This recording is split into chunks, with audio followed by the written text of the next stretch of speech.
buhay pa? Nasaan sila? Maliligtas ba nila kayo ngayon? Hindi! Mamamatay na kayong dalawa! At ang batang yan ay mababawi ko na at may babalik sa aming angkan! Wala kang utang na loob! Matapos ka namin palakihin at alagaan bilang kasapi sa pamilya namin, ito ang igaganti mo! Lolo, tama na po! Wala na po kayong magagawa! Matitigil na po ang kasama binabalak niyo sa mga tao! Tanggapin niyo na lang na talo kayo!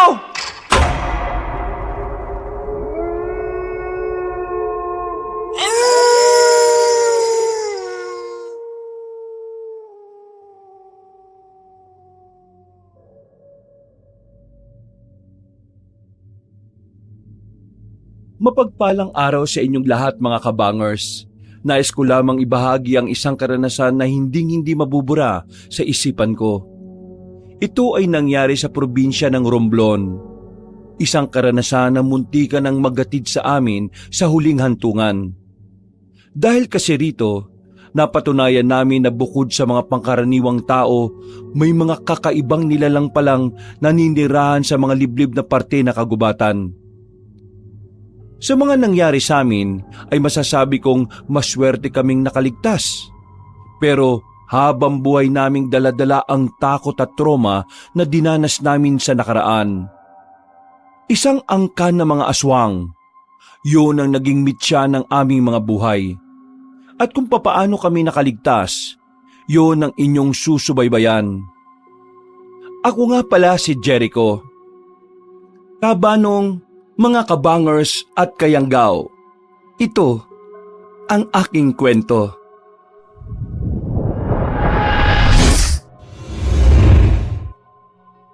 Bago nga pala magsimula ang ating kwento, sana'y mapindot nyo muna ang subscribe button at ang notification bell para lagi kayong nanonotify pag may bago tayong mga kwento. At huwag nyo rin kalilimutan mag-like at comment. Napakalaking tulong po ito sa ating channel para mas makapagatid pa kami sa inyo ng mga magaganda at mga nakakapangilabot na mga kwento. At ngayon, sa ating pagpapatuloy.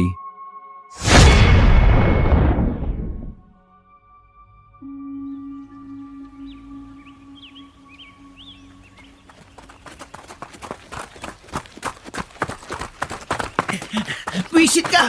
Huwag mo nga akong hawakan! Huwag mo hawakan damit ko! Ang bagal mo kasi tumakbo nakakainis ka! Hoy, bilisan nyo! Baka mamaya maabutan nila tayo! Tapos talaga tayo! Puti kasi Roger Ano ba? Ako na nga mauna! Kayo talaga! Kapag ako nainis sa inyo, iiwanan ko kayo Oh, o yan! Mukhang wala na yata sila! Dito sa gilid! Pahinga muna tayo! Sino ba kasi yung mga yun, Jericho? Aba, ewan ko. Bakit ako tinatanong mo dyan? Buwag ka pala Malamang, ikaw ang taga rito sa Romblon Wala bang nabanggit sa'yo yung lola mo bago siya namatay? I mean, tungkol dun sa mga nakabahag na yun na humahabol ng tao? Wala. Kahit naman din yung iba naming mga kamag-anak wala rin namang sinabi sa akin. Basta, ang sabi lang sa akin ni Mama, uwian ko yung bahay ni Lola kasi baka tirhan ng ibang tao. Teka, wala na ba talaga sila? Kinakabahan ako sa mga yun Para silang papatay ng tao sigurado ba kayong wala kayong ginawa sa kanila para magalit sila ng ganun? Wala. Napasilip lang talaga kami sa lugar nila. Malay ba namin kung sino sila? Lahat sila nakabahag. Hindi ko alam kung anong klaseng katutubo sila, pre. Pero para silang papatay talaga ng tao Ang malaga naman ngayon alam na nating may mga ganong tao rito sa gubat. Iwasan na lang natin yung lugar na yun kapag naglalakad-lakad tayo dito ulit. O sige, teka, malapit na ba tayo sa lugar ng lola mo? Oo, konting lakad na lang. Pero, pahinga na lang muna tayo. Hinihingal din ako Noong mga sandaling yon, Kabanong, ay sobrang kinabahan talaga ako. Buong akala namin ay katapusan na namin nun. Buti na lang ay mas mabilis kaming tumakbo kumpara sa mga humahabol sa amin. Mga taong nakabahag at may mga dalang sibat.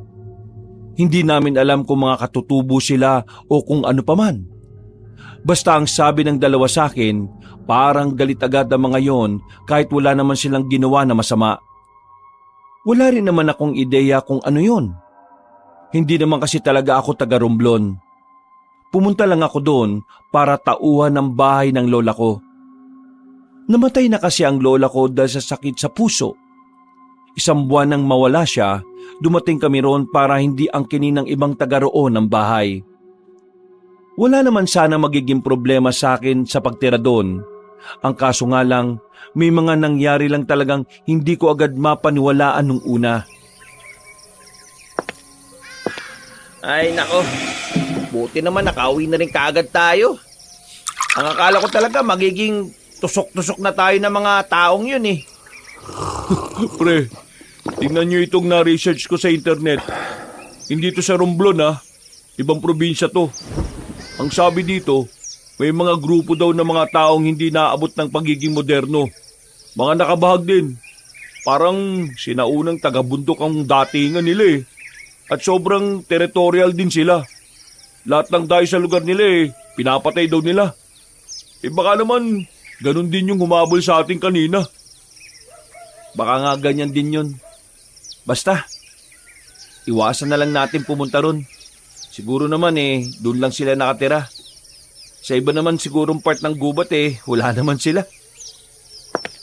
Oh, tubig muna. Walang laman yung rep nyo, pre. Mamayang gabi, punta tayo ng bayan. Mamili tayo ng pang-imbak dyan.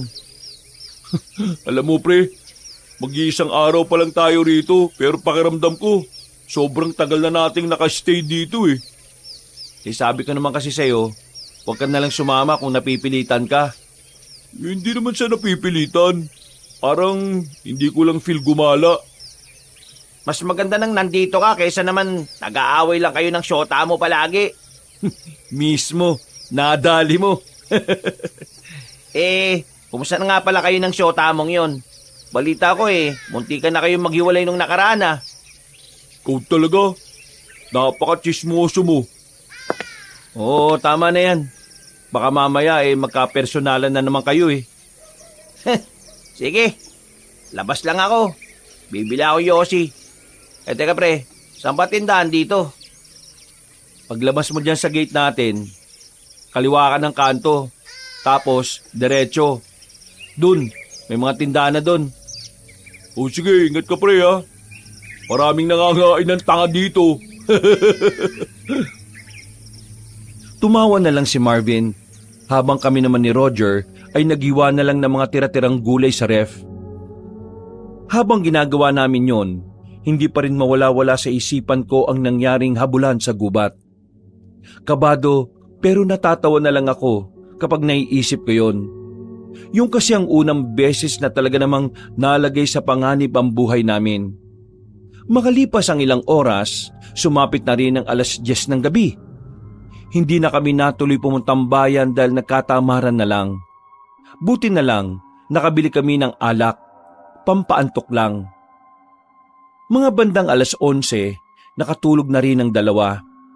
Habang ako naman, kahit may tama ay hindi ako dinadalaw ng antok.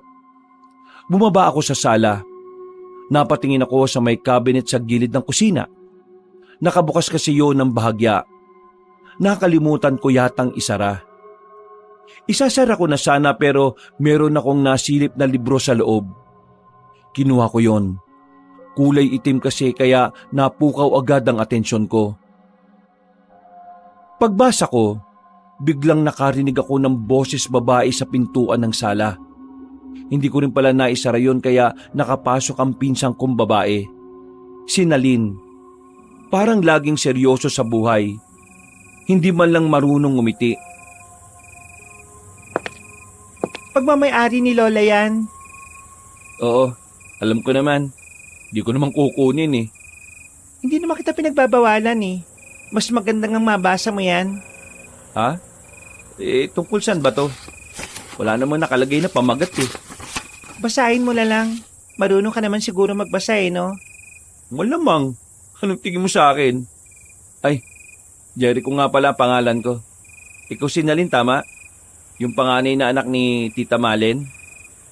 Oo, ako nga sinalin. Ako din ang naglinis ng bahay na ito bago kayo dumating. Kaya sana maging malinis to palagi ngayong nandito na kayo. Huwag ka mag-alala. Hindi naman kami makalat na tao eh. Yang libro na yan, basahin at unawain mo. Diyan mo malalaman lahat ng naging karanasan ni Lola. Bakit? Nabasa mo na rin ba to? Ilang beses na. Mukhang marami akong malalaman dito ah. Kagaya na lang ng pagiging manunugis ni Lola. Manunugis? Paano manunugis? Ang dami mong tanong, magbasa ka na lang. Seryoso? Yan lang ang pinuntahan mo ngayong alanganing oras? Hindi. Makikihingi ako ng asin. Walang asin sa bahay Walang pamare sa mangga. Asin? Sige, kuha ka na lang sa kusina. Babasahin ko na ito ngayon din.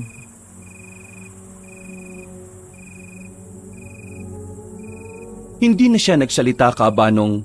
Dire-diretso na siyang naglakad patungo sa kusina. Ako naman ay dumiretso na lang din sa kwarto ko. Sinimulan kong basahin ang nakalagay sa libro. Unang 5 pahina pa lang, na-weirduhan na ako. Tungkol kasi sa mga aswang ang nakasulat doon. Pero binasa ko pa rin hanggang dulo.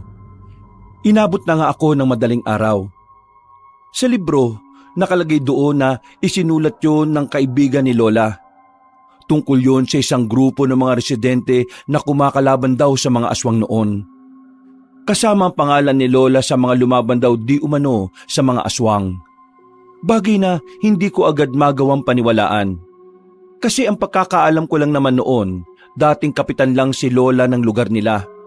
At wala rin namang nakwento sa akin si Mama na ang lola ko ay naging parte ng kilusan kontra sa mga aswang. First of all, totoo ba yung mga aswang na yan? Natawa ko sandali. Nilagay ko na lang sa gilid ng kama ko ang libro at natulog na rin. Mga bandang 8:00 ng umaga, ginising na ako ng 2. Rekta kaming pumunta sa palengke na walking distance lang din naman mula sa bahay. Pre, hanggang kailan nga ulit tayo rito? Bakit? Gusto mo na bang umuwi? Baliw, hindi.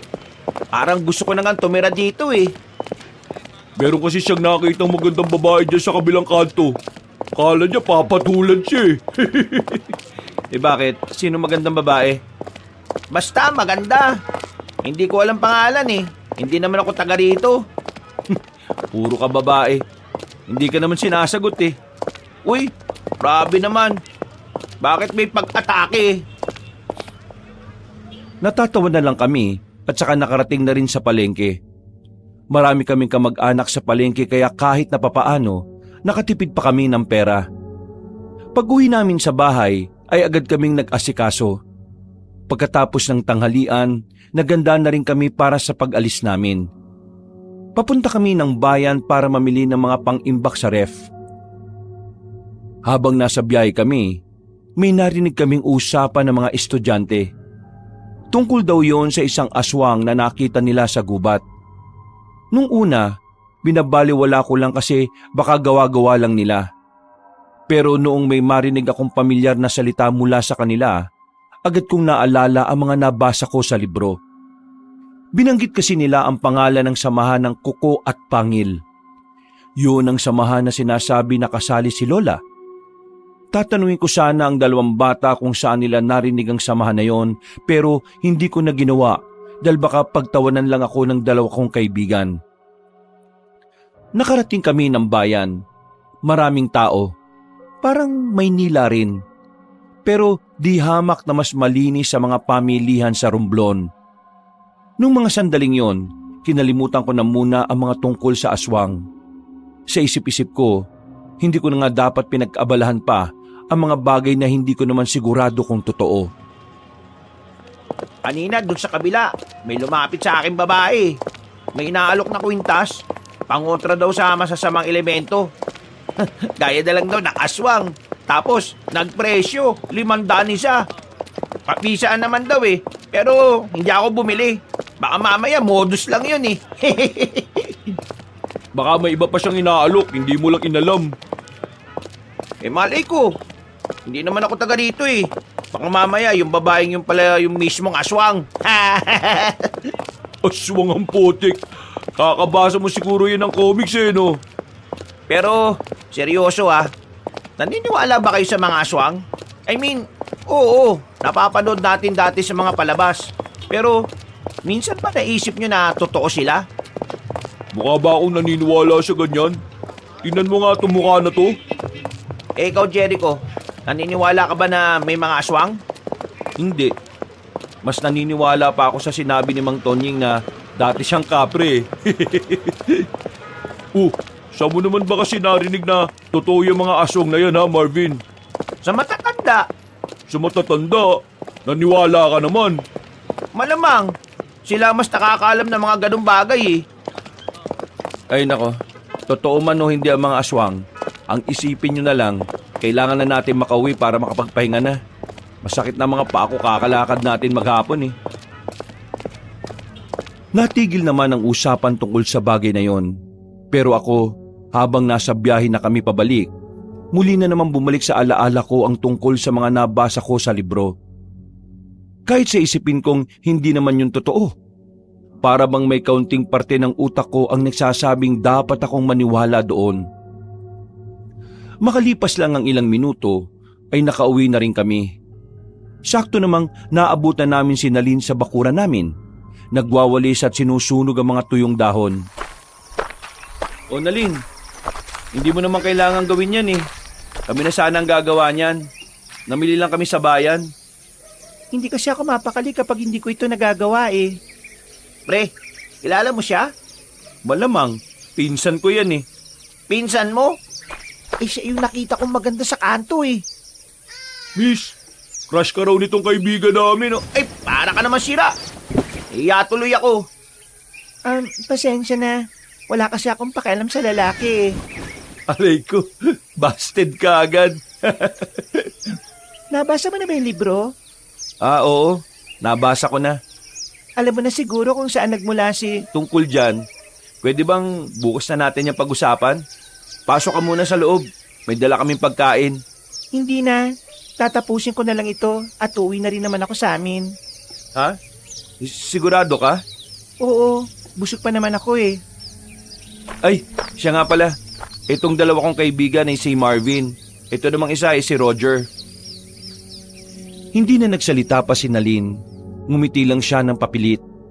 Pumasok na rin kami sa loob para may tuloy na ni Nalin ang ginagawa niya. Kabanong, naging maayos naman ang unang 5 araw namin sa Romblon. Kahit na papaano, masaya kaming gumigising sa umaga dahil palagi kaming may napapasyalan. Medyo kaklose na rin namin ang iba kong pinsan. Yun nga lang, may iba rin akong pinsan na talagang ayaw kong makakausap. Tono pa lang kasi ng pananalita, naiirita na ako. Mga akala mo kung sinong mayayaman butas naman ng mga brief. Pamumundok, yun ang kauna-unahan naming ginagawa habang naroon kami. At sa 5 araw na naming nagbabakasyon doon, marami na rin kaming napuntahan na gubat. At sa huli naming pinuntahang gubat, dito na nagbabago ang takbo ng aming buhay. Walang ya. Kakarating lang natin, saka naman sumama ang panahon. Ayos lang yan. Maglatag na lang tayo ng tent. May dala naman tayo eh. Hindi, kailangan na natin bumalik. Baka mas stuck tayo dito kapag malakas ang ulan na bumagsak. Eh sayang naman yung effort natin, pre.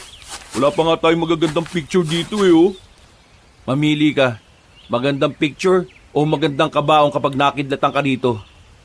Ay, naku, malas naman. Sundin na lang natin si Jericho.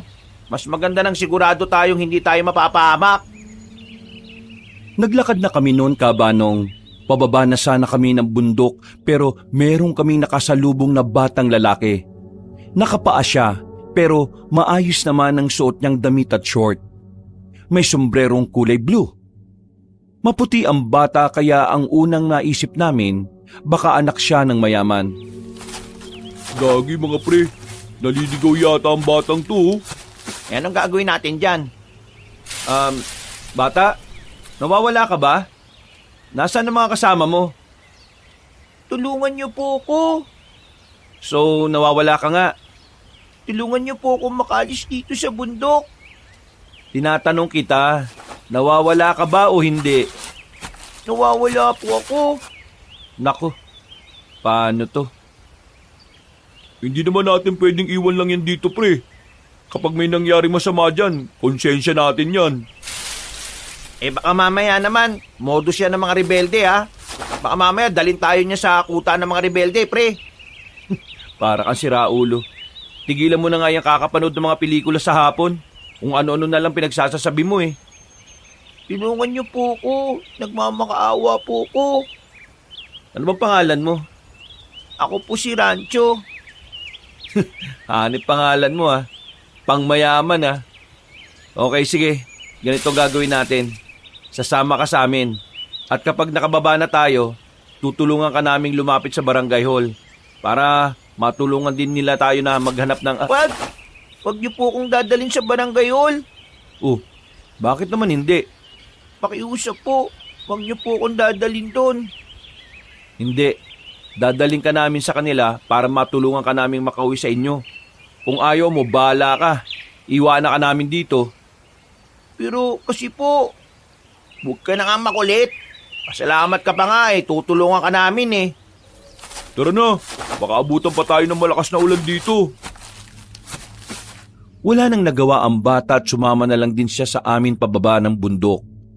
Nung oras na yon, pangkaraniwang bata lang talaga ang tingin ko sa kanya. Ganon din naman ng dalawang kaibigan ko.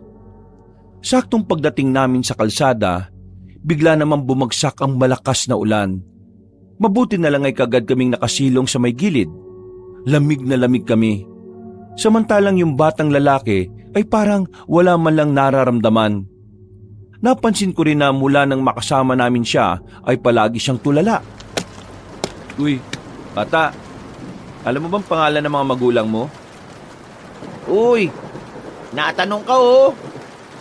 Wala na po akong mama at papa eh. Pero meron po akong lolo at lola. Sila pong kasama ko sa bahay. Pero ayoko na po sa kanila. Ha? Ayaw? Anong ayaw? Alam ko na. Tumakas ka sa kanila, no? Hindi ka totoong nawawala, no? Naglayas ka ba? Hindi nakapagsalita ang bata sa sinabi ko. Napayuko na lang siya kaya alam ko kagad na tama ang hinala ko. Nako, tumakas ka sa inyo. Bumalik ka na lang sa inyo. Baka isipin pa ng mga magulang mo, kinidnap ka namin. Kinidnap? Ano po yung kinidnap? Kinidnap? Yun yung kinuha ng isang tao ang isang bata nang walang paalam sa magulang. Tapos ibebenta sa sindikato at yung bata gagawin palaman sa siopaw. Uy, hindi sasasabi mo. Tinatakot mo pa yung bata eh. Talaga naman eh. Kung hindi siya uuwi sa kanila, baka ganun ang gawin sa kanya ng ibang tao. Kaya nga po ako sa inyo sumama kasi nararamdaman ko pong mabubuti kayong tao eh. Aba, marunong ka rin pala mambola ah. Teka, sandali. Bakit ka ba tumakas sa inyo? Pakiusap po, huwag niyo na po akong ibalik sa kanila. Ayoko na po ron. Malupit po sila sa akin eh. Ano? Malupit? Bakit? Sinasaktan ka ba nila? Tumango-tango ang bata at bakas ang takot nito sa muka. Humawak siya sa pantalong ko. Nararamdaman ko ang panginginig ng kamay niya. Hindi dahil sa lamig ng ulan, kundi dahil sa pangamba na kanyang nararamdaman. Kapag binalik niyo po ako sa kanila, baka yun na po yung uling sandali ko. Kaya pakiusap po, huwag niyo na lang akong ibalik sa mga tumatayong magulang sa akin. Maniniwala ba tayo dyan, mga pre? Mamaya sumabi tayo dyan, ha? Tingnan mo naman yung bata pre oh, nanginginig at umiiyak na. Bata, ganito kasi yan eh, no? Kapag hindi ka namin sinauli sa lolo't lola mo, at kapag nalaman nilang kami ang nakakita sa'yo, kami mapapahamak. Baka mamaya, kasuhan nila kami ng kidnapping. Kaya ang gagawin natin, ganito ha. Hihingi tayo ng tulong sa kinauukulan. Sa bayan, dadaling ka namin doon para kahit hindi kayo soli sa bahay nyo, merong magbabantay sa'yo. Alam mo, kaming tatlo kasi wala naman kaming alam sa pag-aalaga ng bata eh. Basta po, huwag niyo akong ibabalik sa lolo't lola ko. Huwag po. Sige, akong bahala. Hindi ka namin ibabalik sa kanila. Baka abutin na tayo na kinabukasan kung hihintayin pa nating tumigil yung ulan. Umaligo na lang kaya tayo para makabalik na tayo kaagad. Eh yung bata, paano? Ay bata, kaya mo bang maligo? Wag, hindi yan pwede. Kaya ko po. Sanay po ko sa lamig. Ha? Sigurado ka ba? Opo, sanay na sanay po ko. Malimig po kasi palagi sa kwarto ko, dun sa amin. Nilusong namin ang malakas na ulan. Yun na lang kasi ang tanging paraan para makauwi kami. Hindi kasi kami pwedeng manatili sa lugar na yon, lalo na't malakas-lakas din ang hangin. Binilisan na lang namin ang takbo namin. Meron kaming napakiusapan na tricycle kaya agad kaming nakasakay at nakabalik ng baryo. Lamig na lamig ako noon, Kabanong. Ganon din ang dalawa kong kaibigan. Pero yung bata, hindi. Hindi man lang nilamig si Rancho. Nagbanlaw naman kami kaagad pagka-uwi namin. At dahil wala naman kaming damit na pambata, yung mga damit ko na lang ang pinahiram ko sa kanya. Isang buong katawanan niya ang sakop nun. Oh, nasaan na yung bata? Nandun, sa kwarto ko. Doon ka na muna pinatulog. Inaantok daw eh. Kumain na ba yun? Hindi pa nga eh. Pero dinalan ko na ng pagkain para paggising niya kakain na lang siya kaagad. Pre, sigurado ka ba talaga sa gagawin natin? Baka kasi mamaya tayo pa mapasamaan yan eh. Eh nandito na nga eh. Alam nga naman, iwan natin siya sa gubat kanina, di ba? Kaya nga gagawin natin ang tama. Pupunta tayo sa bayan at kakausapin natin kung sino pwede malapitan doon. Balik na yan sa kanila. Wag! Bakit wag? Eh paano kung totoong sinasaktan niya sa kanila? Eh di binalik mo lang din siya sa impyernong tinakasan niya. Oo, ramdam ko kanina yung takot ng bata eh. Nanginginig yung kamay niya sa kaba. Pakiramdam ko, totoo yung sinasabi niya. Hindi nagsisinungaling ang bata, pre. Bata, hindi nagsisinungaling. Eh ako nga, 5 taon pa lang, nagsisinungaling na ako eh. Ikaw yun.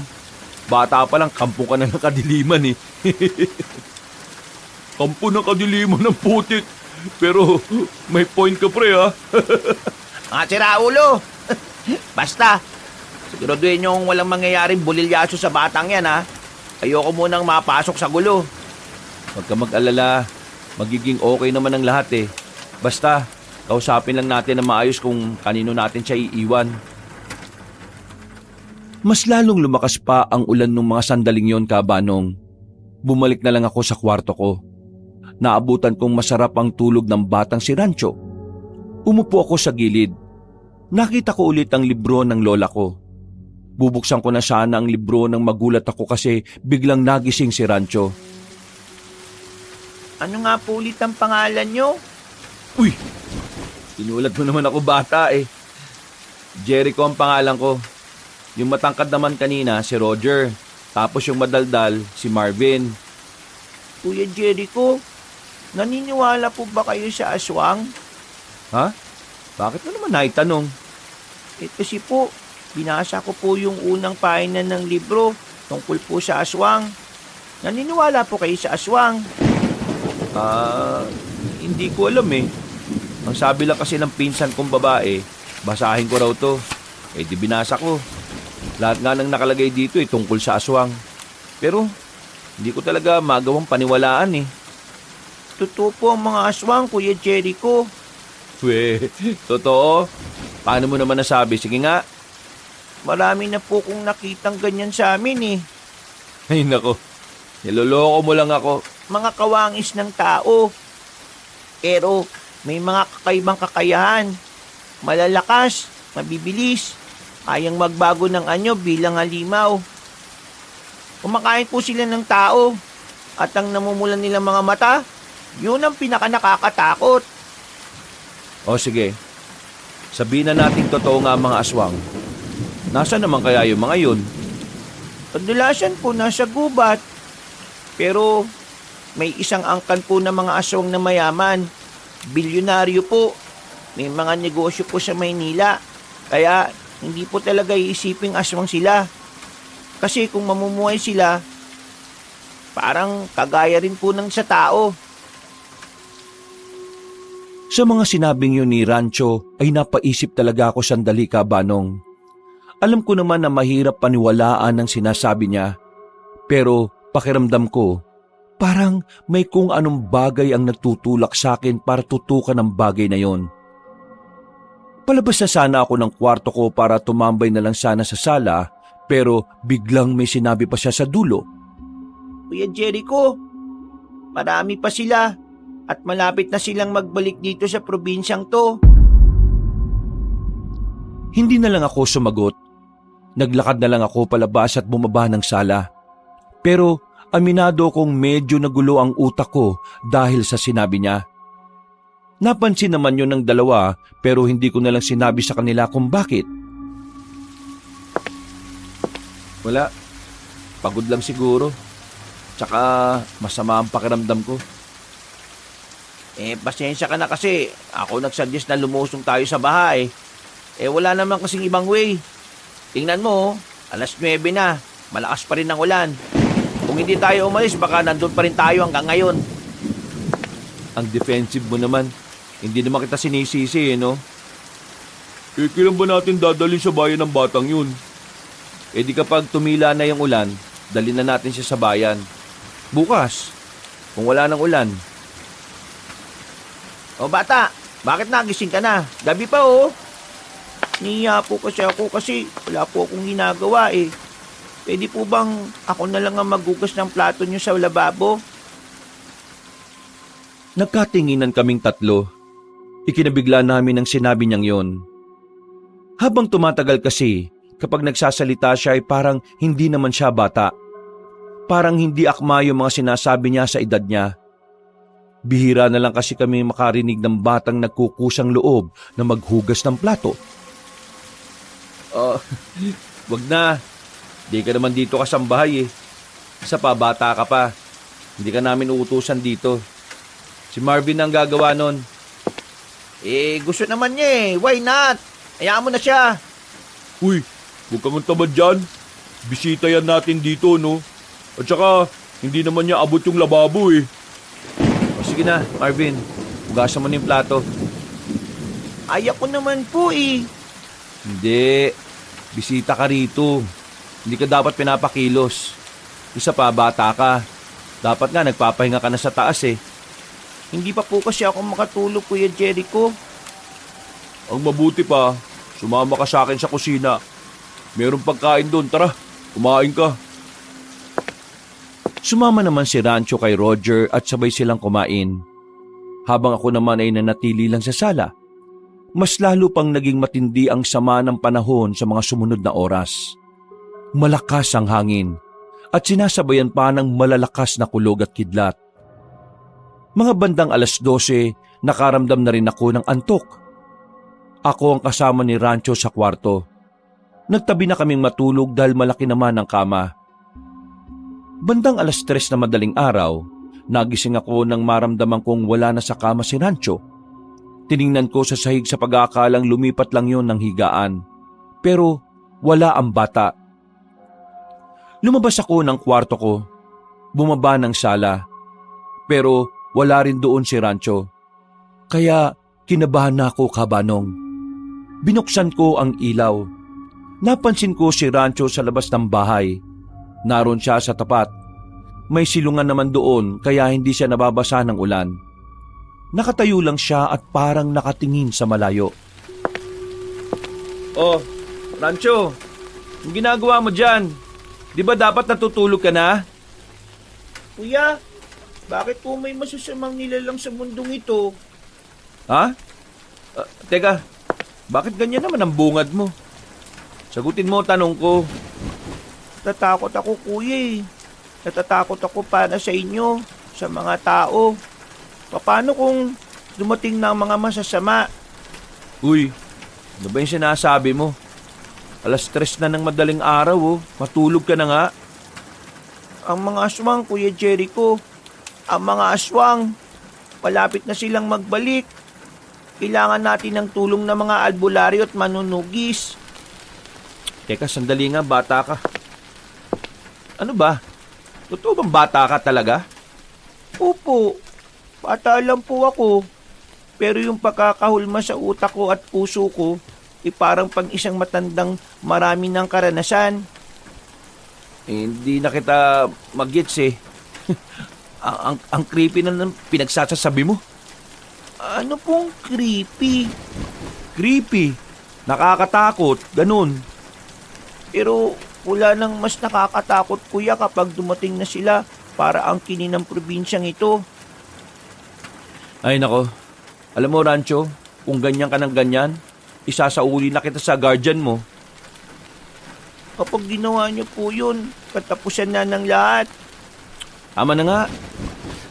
Ang mabuti pa, pumasok ka na sa loob at bumalik ka na sa pagtulog. Ikaw na lang ang batang gising sa ganitong oras eh. Huwag kayong mag-alala, kuya. Tutulungan ko kayo sa abot ng makakaya ko. Ay nako. Oo na. Sige na, pasok na sa loob. Pumasok naman si Rancho sa loob. Pero ako, dumiretso na muna ako sa kusina at nagtimpla na lang ng kape. Aminin ko man o hindi, napapaisip din talaga ako sa sinabi ng bata. Hindi ko maintindihan kung bakit ganun ang lumalabas sa bibig niya. Parang masyadong makahulugan. Kinaumagahan, humina na rin ang ulan. Nakahiram kami ng gamit pambata sa mga pinsan ko, kaya yun ang pinasuot namin kay Rancho. Nakasakay kagad kami ng tricycle. Habang nasa biyahe, napansin kong tahimik lang si Rancho. Parang malalim na naman ang iniisip. Narito na tayo. Ang tanong, saan natin siya ilalapit? Magtanong-tanong na lang tayo kung saan dito merong police station. Rancho, ayos ka lang ba? Kanina ka pa hindi nagsasalita ah. Hindi na po ba talaga magbabago ang isip nyo?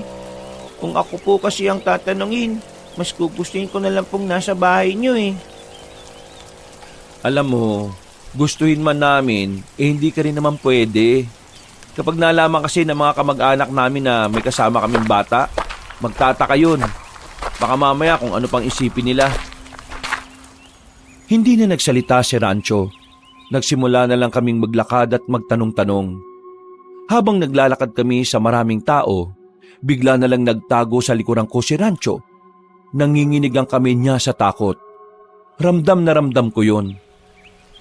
Oh, bakit Rancho? Anong problema? Kuya, huwag na po tayong tumuloy. Ha? Bakit? Yung mga lalaki pong yun, kukunin po nila ako. Napatingin kami sa grupo ng lalaking nakasuot ng mga itim na tuksido. Mga nakasalamin din ng itim. Matatangkad at parabang mga tauhan ng isang mafia. Tumakbo na si Rancho palayo sa amin. Sinundan namin siya at nakarating kami sa isang eskinita. Wala nang gaanong dumadaan na tao roon. Uy, ano ba nangyari? Bigla-bigla na lang kayong tatakbo. Pambira, sumakit tuhod ko dun ah. Matanda ka na kasi. Ha? Baka ikaw. Rancho, kilala mo ba yung mga lalaking yon? Sino ba yung mga yon? Tauhan po sila ni Lolo at Lole. Tauhan? Anong tauhan? Bakit? Mayaman ba kayo? Saka ako na po ipapaliwanag kapag nakalis na po tayo dito. Kuya, kapag nakuha po nila ako, hindi na po ako makakalabas sa amin. At baka yun na rin po yung huling sandali ko dito sa mundo. Pambirang bata to talaga oh. Ano bang ginawa mo sa lolo't lola mo ha? O sige na, tara na kaya. Baka mamaya marami silang nag-iikot dito eh. Paano yung lakad natin? Di ba pupunta tayo sa istasyon ng mga pulis? Delikado kung ibibigay natin siya ngayon. Kailangan na nating umalis. Tara na. Lumabas kami ng iskinitang yon. Buong akala namin na hindi na namin makakainkwentro ang mga lalaki. Pero nanlaki ang mga mata namin nang mapansing may nakasalubong kaming mga lalaking nakaitim. Napatingin din sila sa amin, partikular sa batang kasama namin. Kuya, Nakita na nila tayo! Takbo na tayo! Wala kaming sinayang na sandali, Kabanong. Agad kaming tumakbo. Binitbit na ni Roger si Rancho para mas mapabilis kami. Pagdating namin sa kalsada, wala kaming maparang sasakyan. Pagtingin namin ulit sa likuran ay natanaw na namin ang mga kalalakihan. Pinagpatuloy namin ang pagtakbo. Hindi na namin namalayan na nakalayo na pala kami sa bayan. Wala kaming ibang mapagtaguan kaya pinasok na namin ang gubat. Kuya, hindi tayo dapat pumasok dito sa gubat. Mas mabilis silang tumakbo sa lugar na to. Pwede ba? Huwag ka na muna magsalita. Kami nang bahala para hindi ka makuha ng mga yon. Eh kuya, kailangan nga natin makalis dito. Kung hindi, Sabik tumahimik ka muna eh. Ang ingay mo. Nanahimik na si Rancho nang si Roger na ang nagsalita. Nang nasa kalagitnaan na kami ng kagubatan, ay minabuti naming magpahinga na muna. Hingal na hingal kami, para akong aatakihin sa puso. ano? Wala na ba? Tingin ko, wala naman na sila. Ito na nga ba sinasabi ko eh. Mapapahamak tayo ng dahil sa batang yan. Hindi ito ang tamang oras para dyan, Marvin. Eh kailan ba ang tamang oras? Kapag napatay na tayo ng mga lalaking yon. Sinasabi ko naman kasi sa inyo eh. Hindi natin kilala ang batang yan.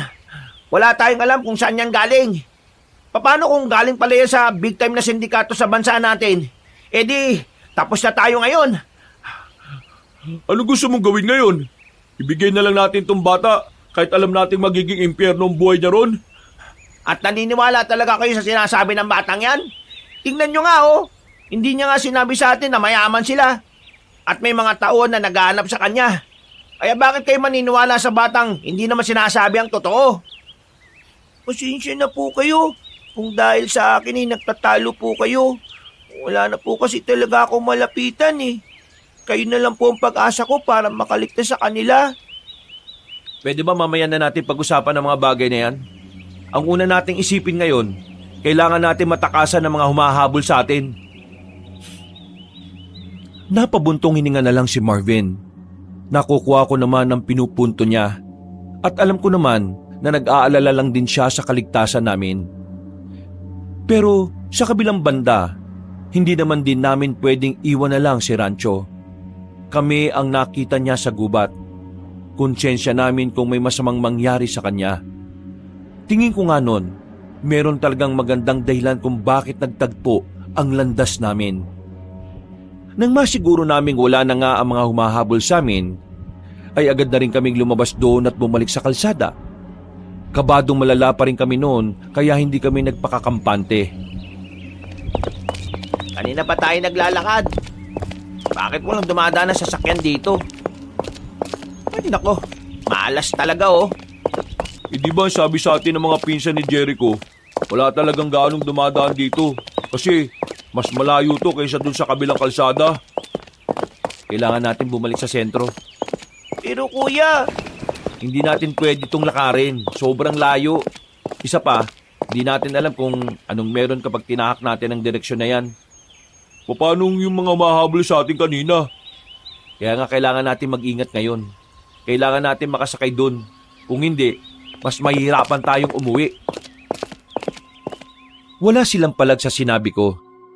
Binilisan namin ang paglalakad hanggang sa makarating na kami ulit sa sentro. Alerto kami sa paligid. Tingin kami ng tingin sa kahit na saan. Nang matanaw na namin ang nakapilang jeep, pasimple kaming lumapit doon. Nakasakay naman kami. Kaso, nung nasa loob na kami, ay nakita namin ang mga nakaitim na lalaki sa labas. Sumenyas lang ako sa mga kasama ko na kumilos lang ng normal. Si Rancho naman ay ipinasok ko sa damit ko ang ulo para hindi makita ang mukha niya. Nakahinga kami ng maluwag nang makita naming lumagpas na ang kalalakihan. Pag-andar ng jeep ay para kaming nabunutan ng tinik sa lalamunan. Ligtas kaming nakabalik sa baryo namin. Nakita ng iba kong kamag-anak ang batang si Rancho pero hindi na lang namin kinausap ang mga yon. Dakong hapon, habang nagpapahinga kami para makarecover sa mga nangyari, biglang dumating naman si Nalin. ang pinsan kong dating nangangalaga ng bahay. Napatingin agad siya kay Rancho. Si Rancho naman ay nakaramdam ng pagkailang kaya agad siyang umakyat sa itaas. Natakot yata sa iyo yung bata. Sino yung batang yun? Ayon? Wala. Si Hindi gusto ni Lola na may ibang tao dito, maliban sa mga kaibigan mo. Oo. Kalma. Si Rancho lang yun. Anak ni Marvin. Ha? Anak ko? Si Rancho? Oo. Anak ko nga. Dinala ko na rito kasi walang makakasama sa bahay eh. Nagpaalam ka ba sa asawa mo? Wala naman siya magagawa dahil ako ang bata sa bahay namin. Mag-usap tayong dalawa. Uy, teka. Tayo? Crush pa rin naman kita kahit na hindi ka ang gusto ko makausap. Jericho, sumama ka sa akin sa labas. Ha? Ako? Nauna nang naglakad si Nalin palabas. Agad din naman akong sumunod sa kanya. Hindi ko alam kung bakit weirdo ang kinikilos ni Nalin noong mga sandaling yon. Seryoso lang siyang nakatingin at parang inaalam kung ano ang una kong sasabihin.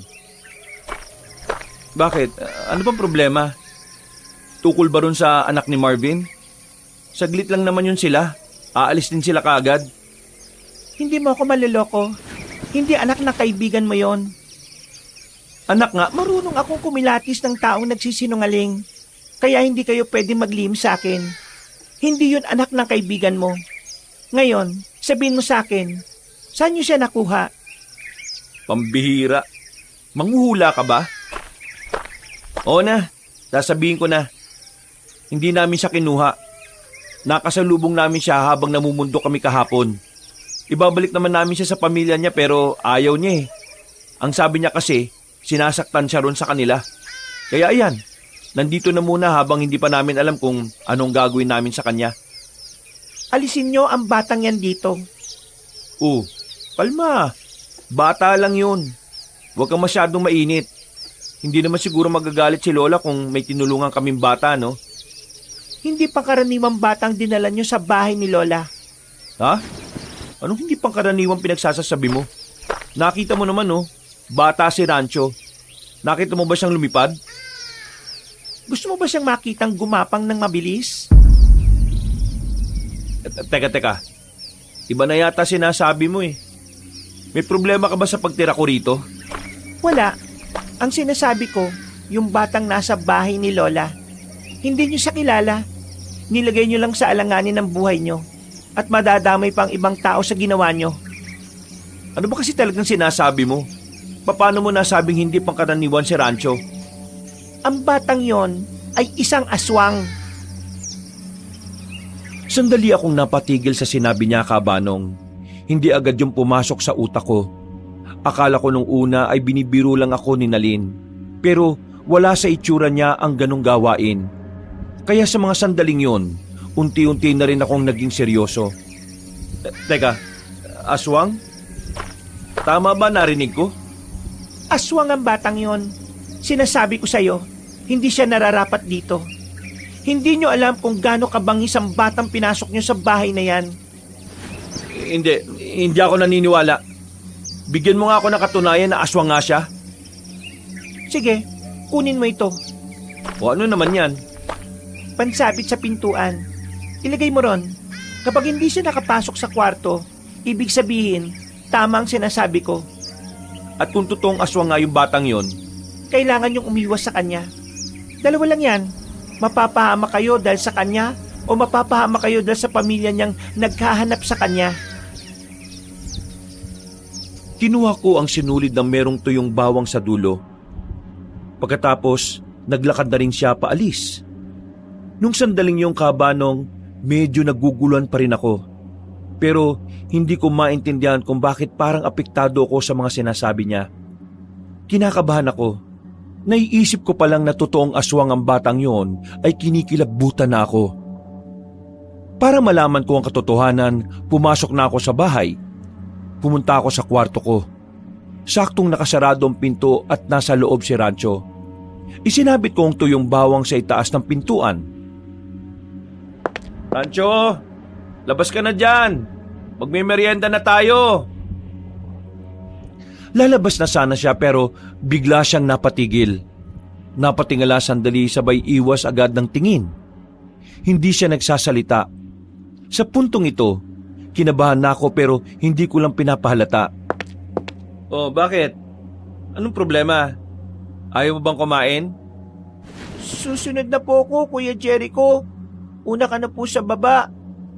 Bakit? Anong problema? May gagawin ka pa ba? Halika na, sumama ka na sa akin. Tara na. Mauna na po kayo. Huminga ako ng malalim. Pilit kong kinakalma ang sarili ko ng mga sandaling yon. Sa pagkakakumpirma ko sa katotohanan, parang nagbagong tingin ko sa bata. Kinakabahan at natatakot ako sa pwedeng mangyari sa amin. Pero hindi ko rin naman maintindihan kung bakit parang hindi ko naiisip na tugisin ang batang yon. Nauna akong bumaba ng sala. Nagulat na lang ako nang manggaling sa labas si Rancho. Hindi siya lumabas ng kwarto gamit ang pinto. Malamang ay sa bintana siya dumaan. Nagawa niya yon dahil hindi niya talaga kayang lagpasan ang pinto. Oh, saan galing yan? Mag-aala-gala sa labas, alam nang may mahabol sa atin kanina eh. Sa gilid lang po, naganap po ng mga bato. Mga bato? Nagbabato ka na ba? Uy, mais ka nga. Parang hindi bata kausap mo ah. Rancho, kumain ka na muna. Bakit? Saan ka pupunta? Punta lang ako sa kabila sa mga pinsan ko. May kakausapin lang ako. Mamaya na yan, merienda muna tayo. Sandali lang naman to. Naglakad na rin ako palabas ng bahay. Agad kong pinuntahan si Nalin. Sakto namang nakita ko siya sa bakuran nila na abalang nagwawalis. Napatigil siya nang lapitan ko siya.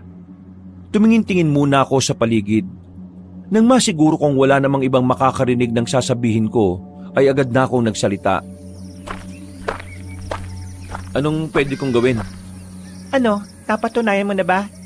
Oo, pero nalilito pa ako kung anong gagawin ko eh. Hindi ko kasi maramdaman na may panganib na dala sa amin si Rancho eh. Jericho, huwag kang papalinlang. Ang mga aswang natural na masama. Pagsilang pa lang sa kanila sa mundong ito, likas na ang kasamaan sa puso nila. Kaya kailangan mong tugisin ang batang yon. Kung hindi, baka kayong tugisin niya. Teka sandali, may naisip ako bigla. Ano yun? May mga humahabol kay Rancho kanina nung nasa bayan kami. Mga lalaking nakasuot na itim at mga nakasalamin din ng kulay itim. Ang sabi ni Rancho sa amin, tauhan daw yun ng lolo't lola niya. Hinahabol siya. Ayaw niyang umuwi sa kanila dahil baka mawala na siya sa mundo kapag nangyari yon. Kapag nakuha raw siya ng lolo't lola niya, katapusan na raw ng mga tao. Sinabi niya yon? Oo, pero hindi ko kagad napaniwalaan eh. Hindi ko alam kung totoo yung sinasabi niya. May naalala kong sinabi ni Mang Lino. May haka-haka raw nung nakaraang taon. May angkan ng mayamang aswang dito sa Romblon. Meron daw silang tinatawag na sugo at alay. Yun daw ang magpapalakas sa lahat ng mga aswang. Naisip ko lang, kung totoong sinasabi ng batang yon, baka siya yung sugo at alay, kaya siya gustong makuha ng mga humahabol sa kanya. Ibig sabihin, yung mga humahabol sa kanya ay mga aswang? Teka nga, bakit parang naniniwala ka sa sinasabi niya? Sabi mo kapag aswang hindi dapat paniwalaan. Kasi, nagtutugma yung sinasabi niya sa sinabi ni Mang Lino. Sino naman tong Mang Lino na to?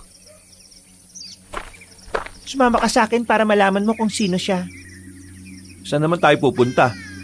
Basta, sumama ka na lang. Sa labas na ng baryo namin ang bahay na pinuntahan namin. Halos 5 minutong lakaran din. Pagdating namin doon, naabutan namin ng matandang lalaki na puti na ang buhok. Mukhang maangas dahil maskulado ang katawan dahil may edad na. Tapos, ang dami pang tattoo sa katawan. Meron ding hikaw sa ilong at sa labi. Napadalaw yata ang panganay na po ni Lourdes. Bakit? Anong problema? At sino yung kasama mo? Kasintahan mo? Pinsan ko siya. Siya ang bago nakatira ngayon sa bahay na naiwan ni Lola. Ay, ganun ba? Iyo, ano ba pangalan mo? Jericho po ang pangalan ko. Ako naman si Lino. Kaibigan ako ng lola ninyo. Isa akong albularyo at manunugis. Alam mo ba kung ano ang manunugis? Hindi po eh. Sa katunayan, kaya kami narito. May gusto kaming sabihin tungkol sa aswang. Nang marinig yun na matandang lalaki ay unti-unting nawala ang ngiti niya.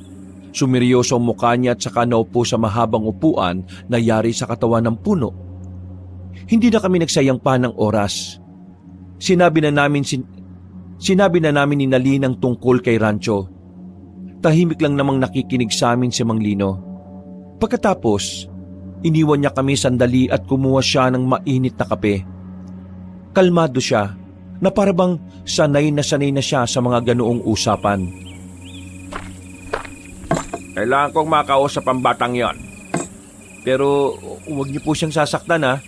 Kahit na nalaman ko na aswang siya, pakiramdam ko hindi naman siya masama eh. Anong hindi masama? Hindi ka ba nakikinig sa mga sinasabi ko sa iyo kanina? Lahat ng aswang ay masasama. Kung nandito pa si Lola, siya pa mismo magsasabi sa iyo niyan eh. Eh kung talagang masamang aswang si Rancho, dapat sa gubat pa lang eh, dinali na niya kami. Pero hindi eh. Sumama siya sa amin ng mapayapa. Walang nangyaring masama sa amin. Dahil meron siyang gustong mangyari kaya hindi niya kayo kagad sinaktan. Hindi yung ganun. Basta, nararamdaman ko na hindi siya masama. Medyo nakaramdam ako ng konsensya ng mga oras na iyong kabanong. Aminado kong pinag-isipan ko rin naman ng masama si Rancho. Nagbago ang tingin ko sa kanya pero kapag iniisip ko yung pakiramdam na kasama siya, doon ko napagtanto na hindi siya gaya ng ibang aswang. Kumalma muna kayo. Huwag ka mag-alala, iha. Kung walang gagawing banta ang batang yon, wala naman akong gagawin. Basta, kailangan ko na muna siyang makausap. At kailangan ko munang malaman kung ano ang nalalaman niya. Tumutugma kasi siya sa mga haka-hakang nasasagap ko noong nakaraang taon. Gusto ko lang namang malaman talaga kung totoong haka-haka. Kung totoong may mayamang angkan pa rin ang aswang dito sa Romblon. Mang Lino, delikadong naiisip niyo. Paano kung naiintindihan kita, Nalin? Pero, kailangan mo magtiwala sa akin ngayon. Alam mo naman na matagal na nating hinihintay ang pagkakataong ito, hindi ba? Ang mapuksa ang mga aswang na yan. Hindi natin hahayaan na masira ang pagkakataong ito. Gagamitin natin ang batang yon para mahanap ang iba pang mga aswang. Hindi na nakapagsalita pa si Nalin, pero baka sa mukha niya ang inis dahil hindi napakinggan ang gusto niyang mangyari.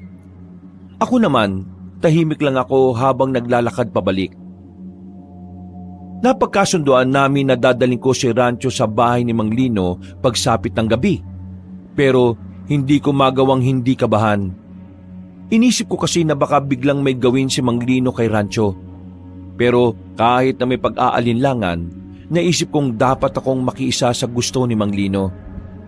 Hindi rin naman kasi ako nakakasiguro na talagang walang gagawin si Rancho. Ang tanging basehan ko lang ng pagiging mabuti ng bata ay walang iba kundi ang pakiramdam ko lang. Malapit ang maluto to ha. Kakain na lahat. Wala nang pateka-teka ha. Narinig ko ang sigaw ni Roger mula sa kusina, habang ako naman tahimik lang na nakatambay sa tapat ng pintuan. Malalim ang iniisip. Nakatingin ako sa malayo. Naramdaman ko na lang na nasa tabi ko na ang batang si Rancho. Umupo siya. Napatingin naman ako sa kanya at nakita ko ang nakangiti niyang muka. Oh, bakit ka nakangiti? Kasi tingin ko, hindi na po kailangan magsinungaling. Ha? Anong ibig mo sabihin? Yung nakasabit sa pintuan, nilagay niyo po ba yon kasi nagdududa kayo sa akin? Yung alin? Kaya po ba wala kayo sa sarili ngayon kasi iniisip niyo ako? Natatakot na po ba kayo sa akin? Nababahala? Nangangamba? Kinikilabutan? Ano ba pinagsasabi mo? Sinundan po kita kanina, Kuya Jericho. Kasama mo si Ate Nalin. Yung pinsan mong una pa lang, alam na niya ang sikreto ko. Alam ko na kung ano ka? Opo, Kuya Jericho. Sa pagsabit mo pa lang ng tuyong bawang sa pintuan, alam ko na kaagad eh. Huwag kang maingay sa iba. Huwag muna nating ipaalam kay Marvin at Roger. Hindi natin alam kung ano ang magiging reaksyon nila eh.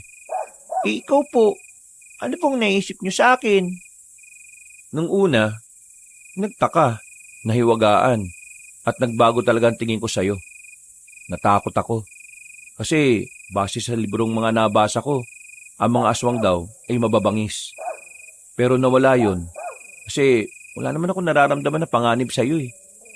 Kaya pakiramdam ko, hindi ka namang gaya ng ibang aswang na masama. Alam mo, nabibigla ako sa mga nangyayari eh. Hindi ako makapaniwala na totoo ang mga kagaya mo. Kaya ganito ako ngayon. Kuya, hindi ako masamang aswang. Sa katunayan po, gusto ko pong wakasan ng ginagawa ni Lolo at Lola eh. Kaya sasama po ako sa inyo ngayong gabi. Gusto ko pong makausap yung matandang kinausap niyo po kanina. Ha? Sigurado ka ba? Kung yun pong natatanging paraan para mapatunayan na hindi ako masama, hindi po ako magdadalawang isip na gawin yun. Tumango na lang ako. Natigil ang usapan namin nang biglang dumating si Marvin para tawagin na kami. Sabay-sabay kaming nagapunan. Pagkatapos, lumabas na muna ako ng bahay. Sumunod naman sa akin si Rancho. Pasimple kaming umalis ng bahay nang walang kamalay-malay ang dalawa. Habang naglalakad, ay nakasabay na rin namin si Nalin. Masama ang tingin niya kay Rancho. Wala pa rin siyang tiwala sa bata. Malayo-layo pa kami sa bahay ni Mang Lino nang biglang may natanong nga kami mga lalaking nakaabang. Nakatayo sila sa gilid ng poste ng ilaw. Nang makita nila kami, nagsimula na rin silang maglakad palapit sa amin. Si Lola! Kasama nila si Lola! Ha? Lola mo yon? Kailangan po natin tumakbo, bilis! Puntahan natin si Mang Lino. Tayo na! Umikot na lang tayo sa kabila. Wala kaming ibang nagawa kundi ang tumakbo, Kabanong. Hindi na kami nakabalik sa baryo namin dahil may mga aswang ding nanggaling doon. Kaya ang ginawa ko, binuhat ko na si Rancho. Sinundan namin si Nalin dahil mas kabisado niya ang gubat. Dapat, hindi tayo dumaan dito. Mas mabilis sila kapag maraming puno. Manahimik ka nga muna. Mas lalo nila tayong masusundan kung maririnig nila ang boses mo. Pero, hindi ka man nakakaintindi. Tahimik! Habang kumakaripas pa kami ng takbo, nararamdaman ni Rancho na nakasunod pa rin sa amin ang mga kauri niya. Makalipas lang ang ilang minuto, nakalabas na rin kami ng gubat. Nasa kalsada na kami. Kaunting takbo na lang ay mararating na namin ang bahay ni Mang Lino. Ang kaso, biglang dumating ang mga aswang at humarang sila sa daraanan namin. Meron sa harapan, meron din sa likuran. Kasama nila ang matandang makapalang buhok na parang pugad ng ibon. Magaling! Magaling, magaling! Kaya pala ang hirap-hirap mong hanapin dahil meron pumoprotekta sa iyong bata ka. Ayoko na pong umuwi ng bahay. Ayoko na po sa inyo. Ayaw niyo na po ako mabuhay na wala sa inyo. At sino nagsabi na pwede mangyari ang gusto mo? Hindi mo pwedeng takasan ang kapalaran mo. Hindi mo pwedeng talikuran ang obligasyon mo sa angkan natin. Ikaw ang sugo at alay. Kaya wala kang karapatan at tanggihan ang sinasabi ng propesiya. Ikaw ang magbibigay ng walang hanggang buhay sa amin. Ang iyong dugong bughaw. Hindi ba kinaawa sa batang to? Masyado pa itong bata para gawin yung kasangkapan sa mga pansarili niyong interes. Manahimik ang tao ka. Wala kang alam dito. Isang malaking pagkakamali na nakialam ka sa problemang ito. Meron kayong balak na maghari-harian sa probinsyang ito. Hindi namin hahayaang mangyari yun. At anong magagawa mo? Buhay pa ang samaan ng mga albularyo at manunugis. Kaya huwag kang maging kampante na magagawa niyong lahat ng mga binabalak ninyo. Buhay pa? Nasaan sila? Maliligtas ba nila kayo ngayon? Hindi! Mamamatay na kayong dalawa. At ang batang yan ay mababawi ko na at may babalik sa aming angkan. Lola, hayaan niyo na po ko. Huwag mo akong tawagin Lola. Hindi kita kadugo. Hindi ka namin na po. Inalagaan ka lang namin dahil may pakinabang ka sa amin. Ngayong hinog na ang pagiging dugong bughaw mo, kailangan ka na naming gamitin. Hindi niyo po ako tinuring na tunay na apo? Hindi niyo po ba ako minahal kahit na kaunti? Anong klaseng tanong yan? Malamang hindi! Hindi ko magagawang mahalin ang isang kagaya mo! Nag-iisa lang ang apo ko at namatay pa siya ng dahil sa mga magulang mo! Napakasama po ninyo. Tama lang po pala na umalis ako sa inyo dahil gagamitin niyo lang po ako sa kasamaan. Tama na ang usapan! Kukunin ka na namin! Magpaalam ka na sa dalawang yan dahil mamaya lang ibabaw na namin sila sa lupa kasama ng mga uod na kakain sa kanila! Marahan silang lumapit sa aming kabanong. Noong mga sandaling yon, akala ko'y matatapos na ang buhay naming tatlo. Pero nagulat na lang kami nang biglang nagbago ng anyo si Rancho. Kinalaban niya ang mga aswang na nagtangkang lumapit sa amin. Pero dahil nga maliit siya at bata pa, wala ring nangyari. Binalibag lang siya ng isang aswang na malaki ang katawan. Agad ko namang siyang nilapitan at inalalayan. Patawarin niyo ako, Kuya Jericho. Patawad, wala po akong magawa. Tingnan niyo ginawa niyo sa kanya, oh. Ang sasama ninyo. Sige na, kunin ang mga yan! Palapit sa amin ulit ang mga aswang. Kinagulat na lang nila na may tumira na ng palaso kay Doña Malia. Tinamaan si Doña Malia sa liig. Napatigil ang mga aswang. Nakita na lang namin si Mang Lino na tumatakbo na palapit sa mga aswang. Dumukot siya ng mahabang katana. Pinagtatataga niya ang mga aswang. Tinamaan ng karamihan. Ang iba naman ay mabilis na nagpulasan. Si Doña Malia naman, kinuha siya ng mga kasamahan niyang aswang at saka dali-daling tumakas. Ano? Ayos lang kayo? Saktong dating niyo, Mang Lino. Tatapusin na sana nila kami. Wala ka pa rin kupas, Mang Lino. Magaling ka pa rin. Mas magaling pa rin ang lola ninyo. Siya ang pinaka-veterano sa ganitong gawain. Mang Lino, saan tayo ngayon? Mukhang alam na ng mga aswang kung saan naglalagi itong si Rancho. Sa bahay pa rin. Hindi na babalik yun ngayong gabi. Siguradong patay yung matandang yun dahil sa palasuko na may lason. Namamatay si Lola?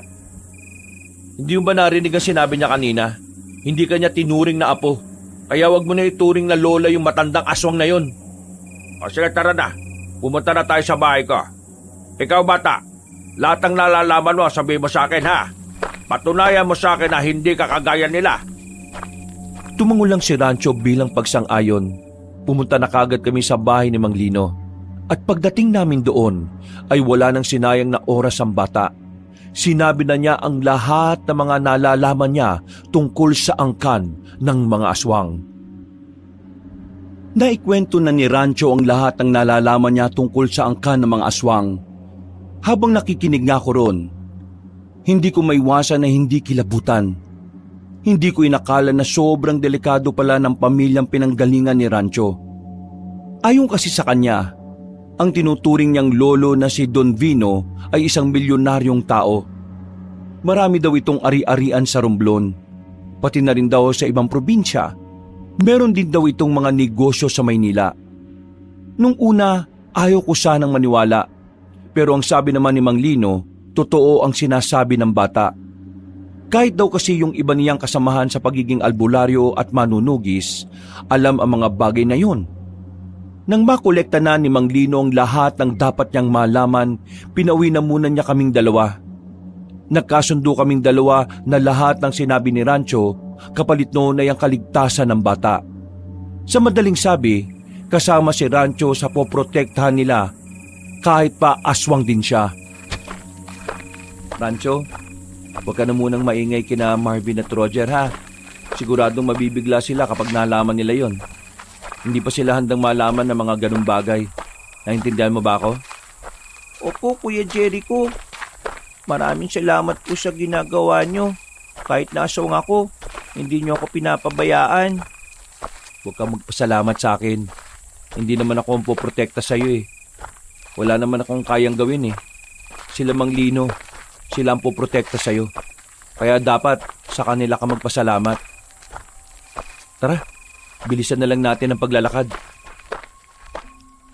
Nakauwi kami ni Rancho sa bahay na parabang walang nangyari. Sinubukan naming umasta ng normal kahit na nakaharap namin ng mga aswang ilang minuto lang ang nakalipas. Wow! Saan ba kayo galing? Gabing-gabi na. Oo nga, saan ba kayo galing? Diyan lang, naglakad-lakad lang. Ito kasing si Rancho hindi rin makatulog. Nagawa niyo pa talaga maglakad-lakad ha? Alam niyo namang may mga humahabol sa atin kanina.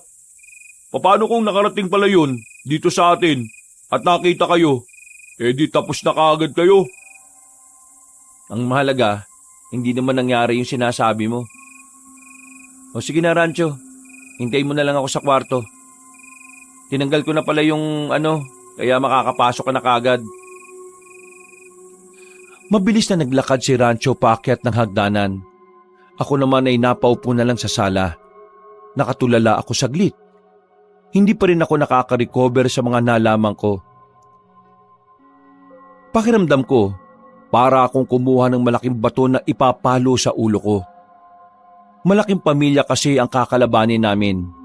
Hindi lang basta pamilya, kundi mga kakaibang nilalang pa. Mga nilalang na mas malakas kaysa sa tao. Uy, ayos ka lang ba? Napapansin naming kanina ka pa wala sa sarili ah. Ano ba problema? Malala ba talaga yung pag-aaway na ginawa niyo ni Nalin? O baka nagalit si Nalin kasi nalaman niyang may asawa at anak na itong si Marvin. Uy, mambira. Bigla ako nagkaroon ng anak eh. Pare, bawi mo sa kanya yung sinabi mo ha. Hindi naman yun ang inaalala ko May ibang bagay na gumugulo sa isipan mo? Pag-usapan natin yan. Sakto, marami tayong alak dyan sa rep oh. Hindi, ayos lang naman ako. Yan tayo eh. Kapag ikaw may problema, ayaw magsabi. Pero kapag kami ang merong problema, dapat sinasabi namin sa'yo. Unfair ka talaga oh. Oo na. Yan nyo, bukas sasabihin ko sa inyo. Sadyang wala lang talaga ako sa mood pag-usapan yun ngayon.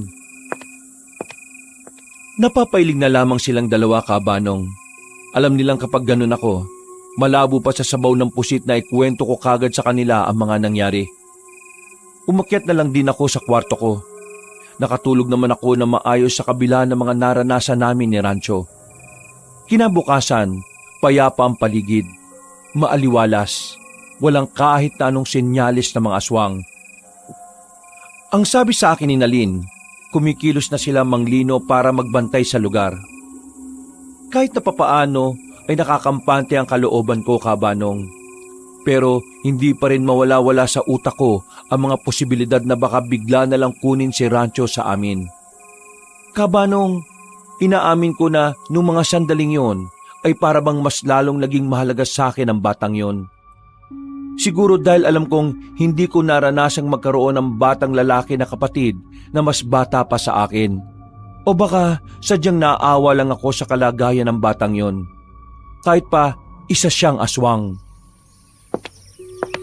Narinig ko kanina sa mga kaibigan mo na aalis kayo ng tanghali. Hindi ka raw sasama? Malamang, sinong magbabantay kay Rancho kung sasama ako? E di iwan mo sa akin. Wag na, baka mamaya kung ano pang gawin mo sa kanya.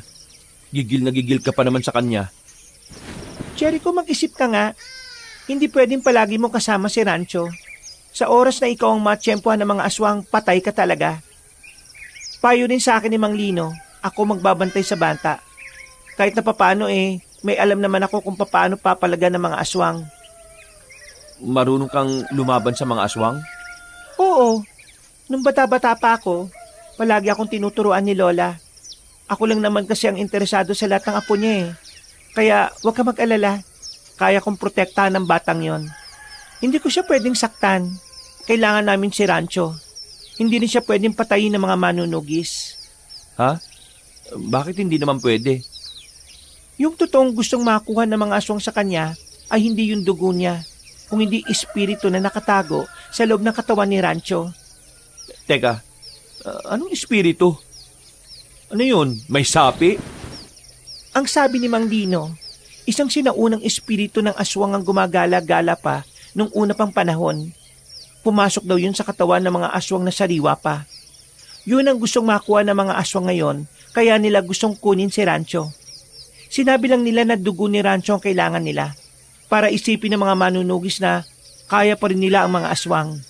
Pero ang totoo, kapag nakuha nila yung espiritu ng sinaunang aswang sa katawan ni Rancho, doon na magsisimula ang kalbaryo nating lahat. Kaya bawal patayin si Rancho. Kasi kapag namatay si Rancho, aalis ang espiritu ng sinaunang aswang sa katawan niya. At kapag nangyari yon, mas mahihirapan na naman sila Manglino na malaman kung saan ang espiritu ng sinaunang aswang na yon. Teka. Bakit ngayon mo lang to sinasabi sa akin? Hindi rin naman to sinabi ni Mang Lino Baka naman gawa-gawa mo lang to Anong akala mo sa akin, baliw? Kung tutuusin, hindi ko nga to dapat sinasabi sa iyo eh. Kasi ang sabi ni Mang Lino, ako lang daw dapat ang nakakaalam sa pamilya natin. Kasi ako lang naman ang may kaalaman sa mga aswang eh. Pero sinabi ko pa rin sa iyo para aware ka sa mga nangyayari. Ay, nako. Sumasakit ang ulo ko sa dami ng nalalaman ko Ang bihira naman buhay to Kaya nga makinig ka na muna sa akin. Kung talagang malaga sa iyo ang batang yan, iwan mo na siya. Sumama ka sa kanila. Kailangan mo kumilos ng normal. Sigurado ako sa ngayon, magpapadala ng aswang yung pinuno nila para hanapin ang sino mang nagpoprotekta kay Rancho. Mas maganda nang ako ang isipin nila kesa ikaw. Baka mapahamak pa kayo magkakaibigan. Hindi na ako nagsalita pa, Kabanong. Napagtanto ko naman na tama naman ang sinasabi ni Nalin. Kaya agad ko namang kinausap si Rancho. Pumayag naman siya na maiwan ang pinsan kong babae. Pagsapit ng tanghali, umalis na kami. Dinala naman ni Nalin si Rancho sa bahay ni Mang Lino. Habang naglalakad kami papunta sa pwestong hindi namin napuntahan nung nakaraan, napansin naman ako ni Marvin at Roger. Hindi kasi ako nagsasalita. Na kung tutuusin, ako ang parang tour guide nila na madaldal. Nanibago sila sa akin. Alam nyo, umuwi na lang kaya tayo. Bakit naman? Wala ka sa sarili. Physically present ka, pero yung presensya mo parang wala rito. Ano ba talaga problema mo, pre? Oo nga. Sabi mo sa amin kagabi. Sasabihin mo na. Kung sasabihin ko ba sa inyo, maniniwala kayo. Paano natin malalaman kung maniniwala kami o hindi? Kung hindi mo nga sasabihin. Ano ba kasi yan? Ba't parang hirap na hirap kang sabihin sa amin? Kasi...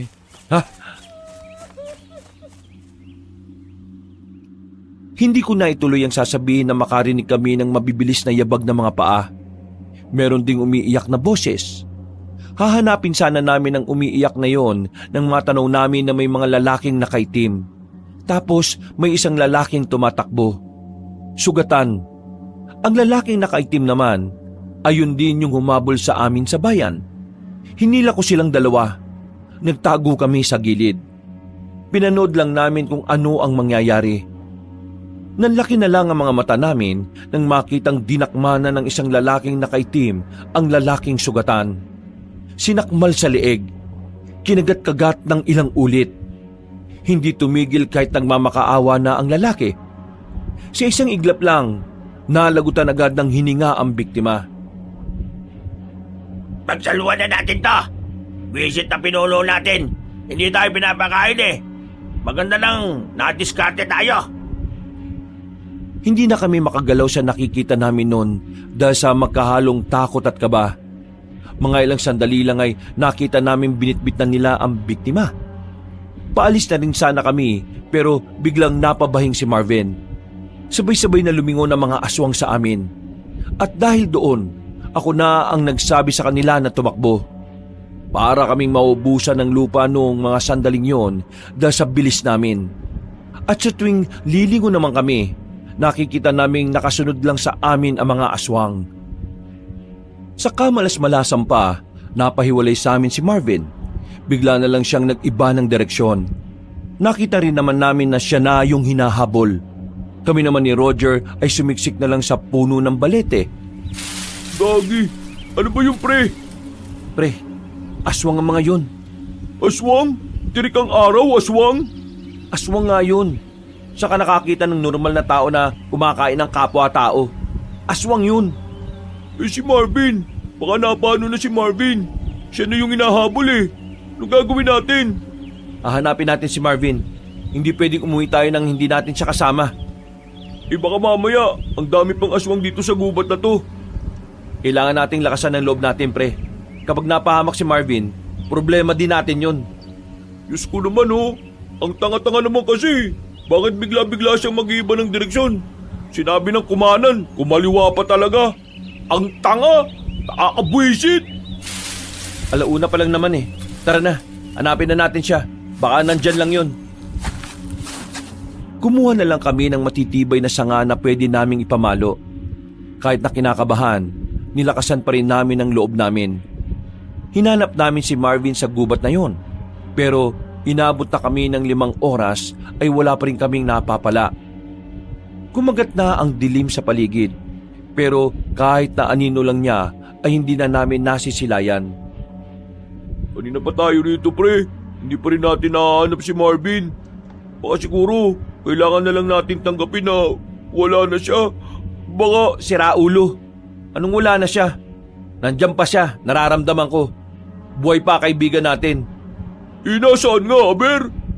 Kung natatakot ka na, mauna ka na umuwi. Ako nang bahala maghanap sa kaibigan natin. Hindi ko siya hayaang hindi maisama pabalik. Pauwin mo ako mag-isa? Akala mo, ang lapit lang natin sa bahay mo, no? Ilang metro din ang binyahe natin kanina, Jericho. Kung di mo kayang umuwi mag-isa, dapat kaya mong sumama sa akin ngayon. Pabira naman talagang buhay to, Tara na, hanapin na natin ulit siya. Doon sa banda ron, baka naroon siya. Naglakad pa kami ng naglakad hanggang meron na kaming matanaw na liwanag. Isang komunidad, maraming kabahayan at meron ding mga ilaw. Pero bukod doon, napukaw ng pinakamalaking bahay ang atensyon namin. May bukod tanging mansyon doon. Nung una, inakala namin na baka tipikal na baryo o barangay lang yon. Kaya nagmamadali kaming maglakad papunta roon. Nang makalapit na kami, dito na namin nakita si Marvin. Nakatago siya sa mga halamanan at parang may sinisilip. Sira ulo ka. Saan ka ba nagpunta? Shh! Huwag kayo maingay. Tingnan nyo. Nang sumilip kami sa tinitingnan niya, nakita namin ang harapan ng mansyon. Marami mga nakatayo doon. Sa gitna nila ay isang matandang magara ang suot at mukhang mayaman. Mga aswang ang mga yan. Naririnig ko kanina pa ang usapan nila eh. Meron daw isa sa kanilang namatay. Pagbabayarin daw nila yung mga tao. Teka, hindi kaya... Pinatay nila si Malia. Pinatay nila ang asawa ko. Hindi makakapayag ang isang supremo na gaya ko na mapalagpas ito. Buhay ng isa sa pinakamayamang aswang ang kinuha nila. Kaya buhay din ang kukunin natin. Hindi lang isang buhay. Hindi lang 2. Hindi lang 3. Lahat ng tao makikita natin sa baryong yon, kukunin natin ang buhay. Magsisisi sila na tayo ang kinalaban nila. Ipapatikim natin sa kanila kung ano ang lasa ng impyerno! Nang marinig namin yon, parang kusang tumindig na lang ang mga balahibo ko, Kabanong. Nanlalamig bigla ang palad ko. Ganon din silang dalawa. Mga pre, narinig ko rin kanina itong lugar na to. Lugar ng mga aswang eh. Yan ang ginagawa natin dito. Kailangan na nating umalis dito, baka mamaya ay mabiktima rin tayo. O sige, tayo na. Bilis! Bilis! Wala na kaming sinayang na sandali. Bago pa malaman ng mga aswang na naroon kami, ay agad na rin naming nilisan ang lugar na yon. Maswerte namang wala kaming nakasalubong na aswang. Hanggang sa makarating na kami sa kalsada. May mga napapadaan na naman ng mga sasakyan, kaya agad naman din kaming nakabiyahe. Sa puntong yun pa lang kami nakahinga ng maayos.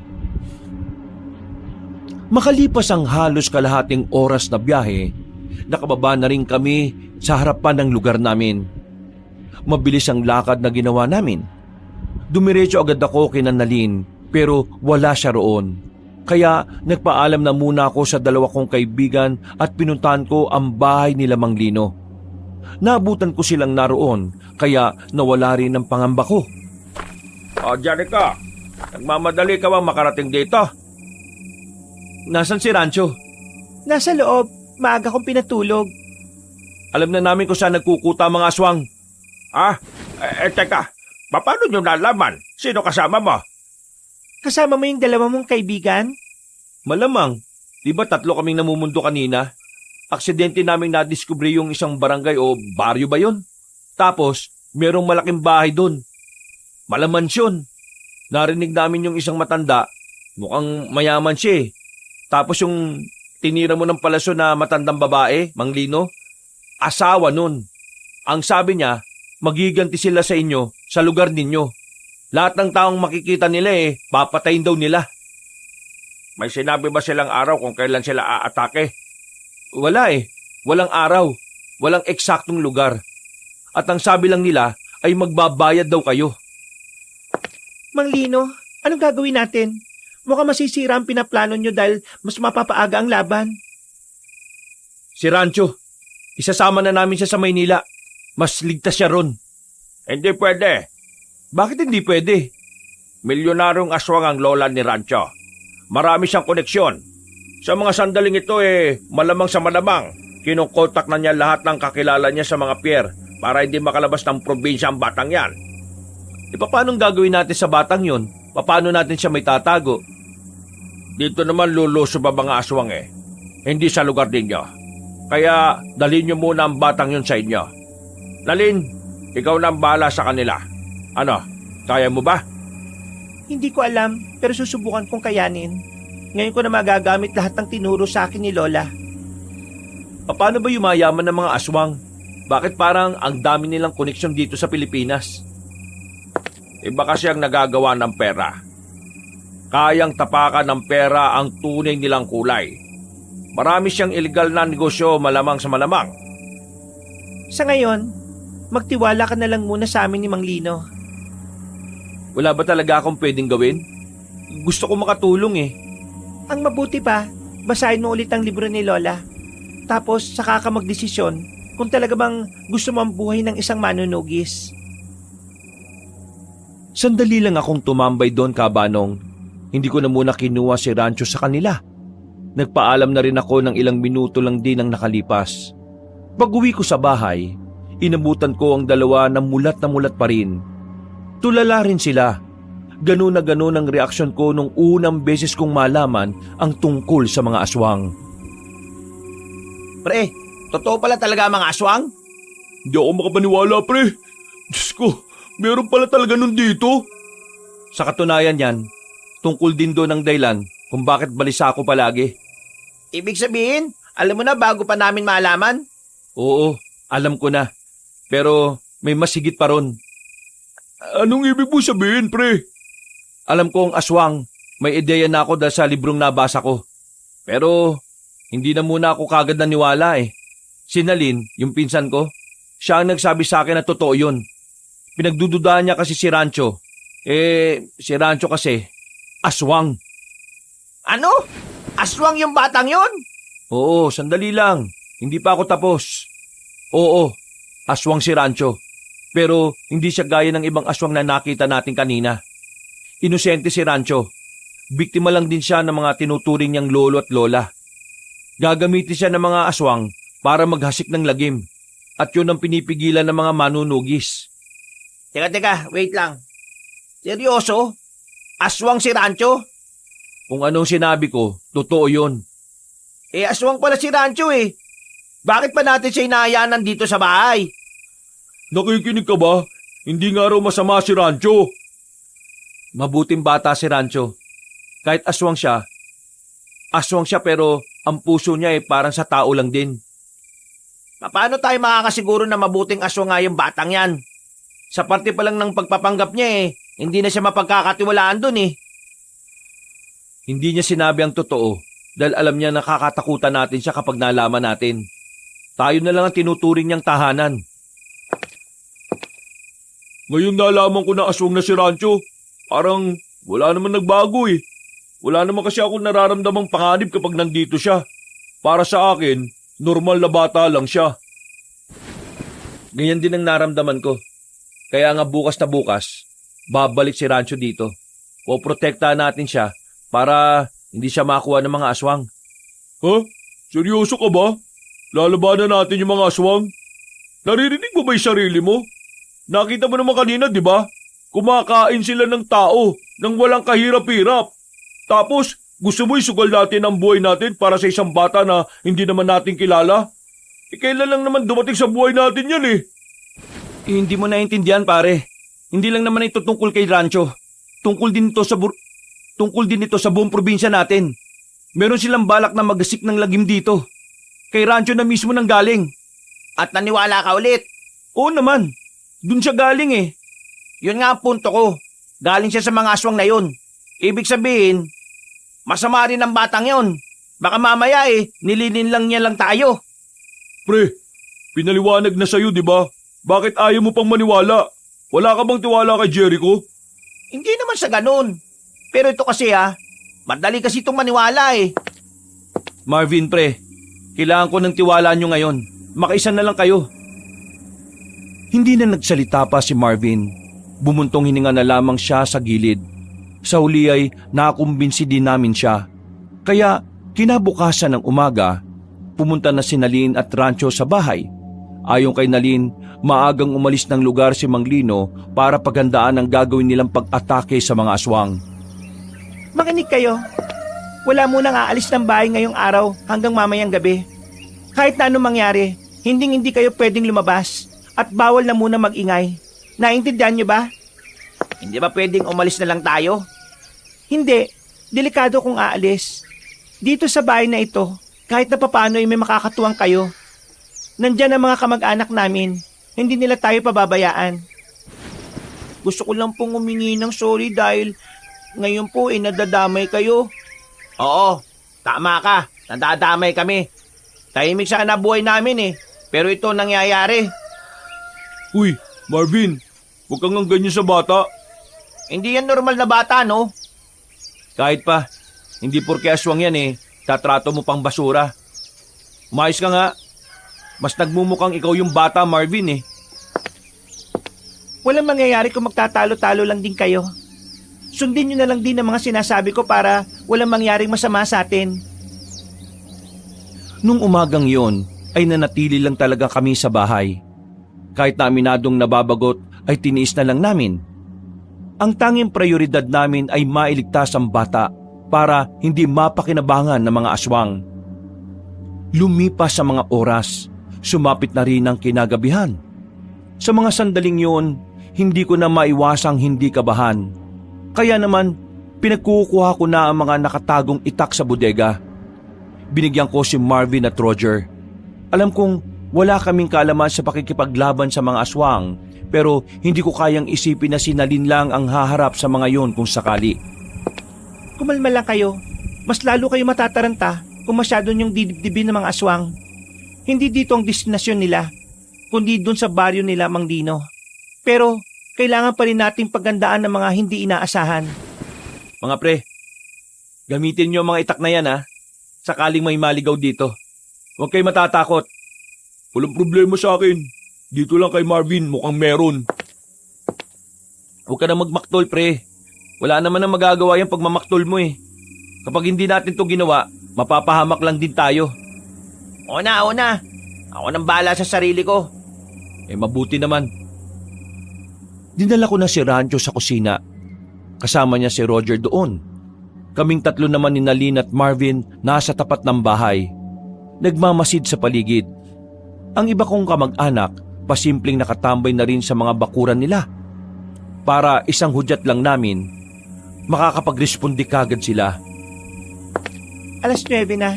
Sa mga ganitong oras, nakarating na sila Mang Lino sa lugar ng mga aswang. Paano kung nasalasihan sila? Kaya nga tayo naghahanda rito Kung sakaling mangyari man yon, alerto tayo. Magaling si Mang Lino.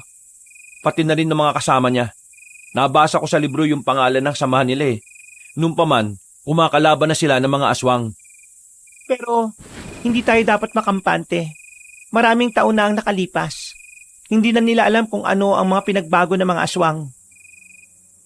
Naghintay lang kami ng naghintay. Mga bandang 11:00, dito na nagbago ang ihip ng hangin. Nakaramdam na kami ng presensya ng aswang sa paligid. Nakarinig na rin kami ng mga kaluskos. Kinabahan na kami. Ang pagdating kasi ng mga aswang ay senyalis na hindi naging matagumpay ang paglusob nila Mang Lino. Bago kami pumasok ng bahay, pinatunog na muna namin ang maliit na bell na nakasabit sa harapan. Para yun abisuan ng iba naming kamag-anak. Ano nangyayari? Nandiyan na ba yung mga aswang? Bantayan mo na maigi si Rancho ah. Hindi dapat makalapit ang mga aswang sa kanya. Kaming bahala rito sa harapan. Jericho, magsindi ka ng gasera. Ikaw naman, Marivic, kunin mo yung gas sa ilalim ng lababo. Anong Marivic? Marvin ang pangalan ko. Baka ba akong babae? Ikaw sinasadya mo siguro para mapansin kita Huy, puro kalandi. Bilisan mo na. Nagmamadali kong kinuha ang gasera at kinuha naman din ni Marvin ang 1 galon ng gas. Kinuha namin ang mga telang pinilas namin. Tinali namin yun sa mga sanga na kinuha namin sa likod bahay. Tinulisan namin ang sanga na yon para maging sibat. Sinindihan namin ang sibat at saka muli kaming lumabas ng bahay. Biglang nang lambot ang tuhod ko nang makita ang matandang lalaki na nasa bakuran na namin. Ang matandang yun ay ang matandang nakita namin sa lugar ng mga aswang. Unang tingin pa lang sa kanya, masasabi na kaagad na mayaman siya. Kasama niya ang mga aswang na nakakalat na rin sa bakuran namin. Dito lang tayo. Seryoso ka ba? Ayan na sila Sundin natin ang sinasabi niya. Siya ang nakakaalam nito. Magandang gabi sa inyo. Narito kami para makipag-usap ng mapayapa. Tungkol ito sa isang batang lalaki. At ang batang lalaki na yon ay ang apo ko. May nakapagsabi sa akin na dito raw dinala ang apo ko at kayo raw ang umampon. Wala rito sinasabi mo. Sino ka ba? Naaamoy ko siya. Malakas ang amoy niya. At nararamdaman ko siya. Kaya wala kayong pwedeng itago sa akin. Kung ako sa inyo, ibigay niyo na lang siya na maayos. Para hindi na tayo humantong sa kaguluhan. Akala mo magpapauto kami sa mga aswang na kagaya ninyo? Alam namin na kapag naibalik sa inyo ang batang yon, mas magtatagumpay na kayo sa mga binabalak ninyo. Ano bang alam mong babae ka? Gusto ko lang maibalik ang apo ko. Isa akong lolo na nag-aalala sa... Apo? May kapal-kapal talaga ng mukha na tawagin siyang apo. Gagamitin niyo lang siya sa kasamaan Uy pre, hindi ka ba natatakot? Mga aswang ang kaharap natin. Kala nyo siguro hindi namin alam ang totoong pakay nyo sa bata? Balak nyong kunin ang espiritu na nakasapi sa katawan niya. At kapag nangyari yon, mas magiging malakas ka. O ano, nagulat ka ba? Sino ka bang babae ka? Kabila ka ba sa mga manunugis na yon?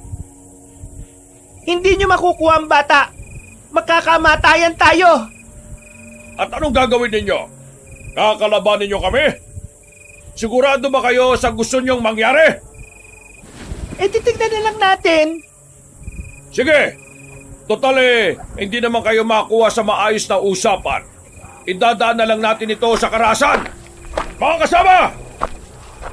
Aatake na sana ang mga aswang pero agad na rin kumilos sa mga kamag-anak ko.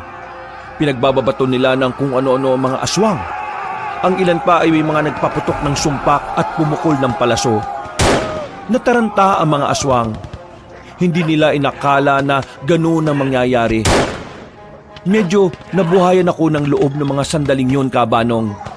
Buong akala ko, magtutuloy-tuloy ang kalamangan namin sa laban. Pero sandaling umatras sa mga aswang. Pumunta sila sa madidilim na parte para muling bumuelo.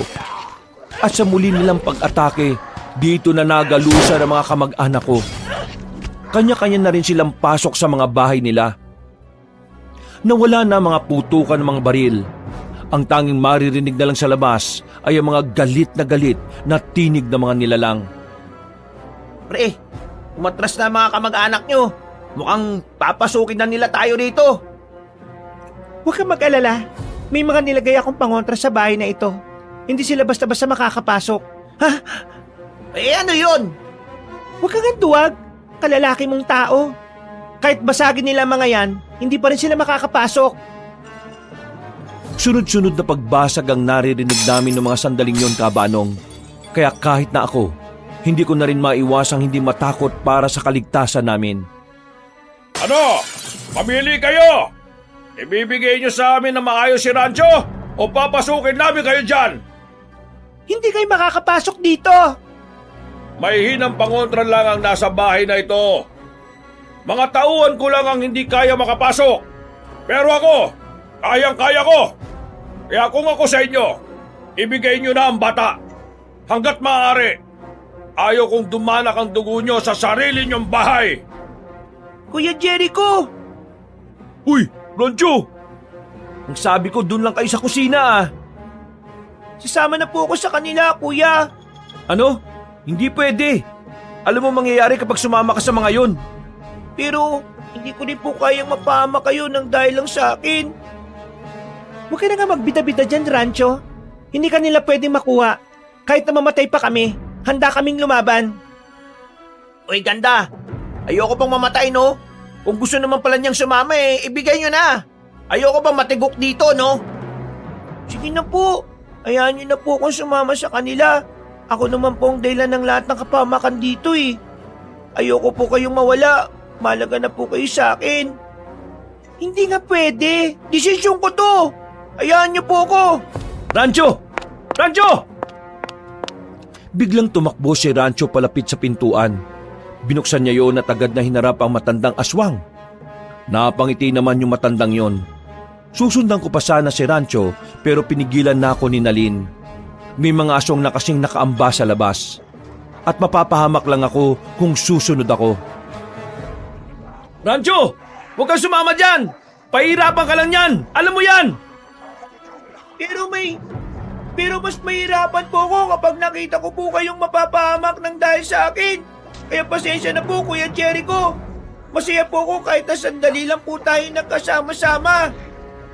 Uwi ka rin naman pala Pinapunta mo pa talaga ako rito. Lolo, sasama po ko sa inyo. Pero ipangako niyo po sa akin na hindi niyo na sila sasaktan. Ipangako niyo po sa akin na wala kayong gagawin sa mga tao. Para sa paborito kong apo. Sige, wala akong gagawin sa kanila. Pangako yan. Huwag kang maniwala dyan, Rancho! Kalokohan yan! Gagamitin ka lang din nila para gawing kasangkapan sa kasamaan nila! Ngumiti na lang sa akin yung bata ng pilit. Hahawakan na sana siya ng lolo niya nang biglang dumating sila Mang Lino. Nagkagulo silang muli. Si Rancho naman ay agad na nakapagpalit ng anyo. Kinalmot niya si Don Vino sa muka. Dahilan para mawala ito sa wisyo. Wisit kang bata ka! Tumakbo naman ako palapit at tinigit ko si Rancho. Habang nagkakagulo sa labas, nakita namin si Mang Lino na sumenyas na sa amin. Pumunta raw tayo sa bahay ni Mang Lino. Mas malakas daw doon ang pangontra. Mga pre, tara na! Wala na kaming sinayang na pagkakataon. Binitbit ko na naman si Rancho kahit na aswang pa ang itsura niya. Sa kalagitnaan ng kaguluhan, palihim kaming umalis sa bahay. Dumaan kami sa may gilid hanggang sa makarating na kami sa kalsada. Tinatahak lang namin ang daan nang biglang humarang sa amin si Don Vino. Hindi pa kami gaanong nakakalayo nun. Napalunok na lang ako ng laway ng dahil sa kaba. Agad naman bumaba si Rancho. Hindi mo sila pwedeng saktan. Ako ang mga kalaban mo. Sinasabi ko na nga sinusubukan mo lang akong linlangin. Ang kapal ng mukha mong bata ka! Mas matindi ka ba sa hayop? Wala kang utang na loob! Matapos ka namin palakihin at alagaan bilang kasapi sa pamilya namin ito ang igaganti mo? Hindi niyo naman po ako tinuring na tunay na po Kaya wala po akong utang na loob sa kagaya ninyo. Sila Kuya Jericho, sila nagparamdam sa akin na mahalaga ako sa kanila. Sila nagparamdam sa akin na dapat akong ingatan. Pero kayo, hindi niyo po yun naiparamdam sa akin kahit na kailan. Puro ka drama! Kung hindi lang din kita mapapakinabangan, papatay na lang din kita ngayon! Biglang lumaki ang katawan ng matandang aswang. Nagbago rin ang buong mukha nito. Mas pumangit, mas kumulubot. Pero ramdam namin ang pagiging kakaiba na matandang yon. Pagtingin namin kay Rancho, parang hindi man lang siya natatakot. Lusob na! Nang unang lumapit si Nalin, sinubukan niyang tagain ang hawak niyang katana si Don Vino. Pero mabilis siya nitong naiwasan. Hinawakan ng matandang aswang si Nalin sa kwelyo.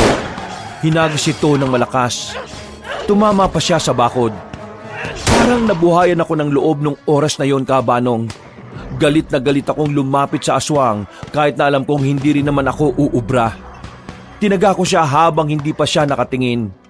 Tinamaan ko siya sa balikat, pero parang wala lang yun sa kanya. Nanlalaki mga mata ko nang makita ko ng malapit ang mukha niya. Dinakma niya ako sa leeg. Wala pang 3 segundo, pakiramdam ko mamamatay na ako.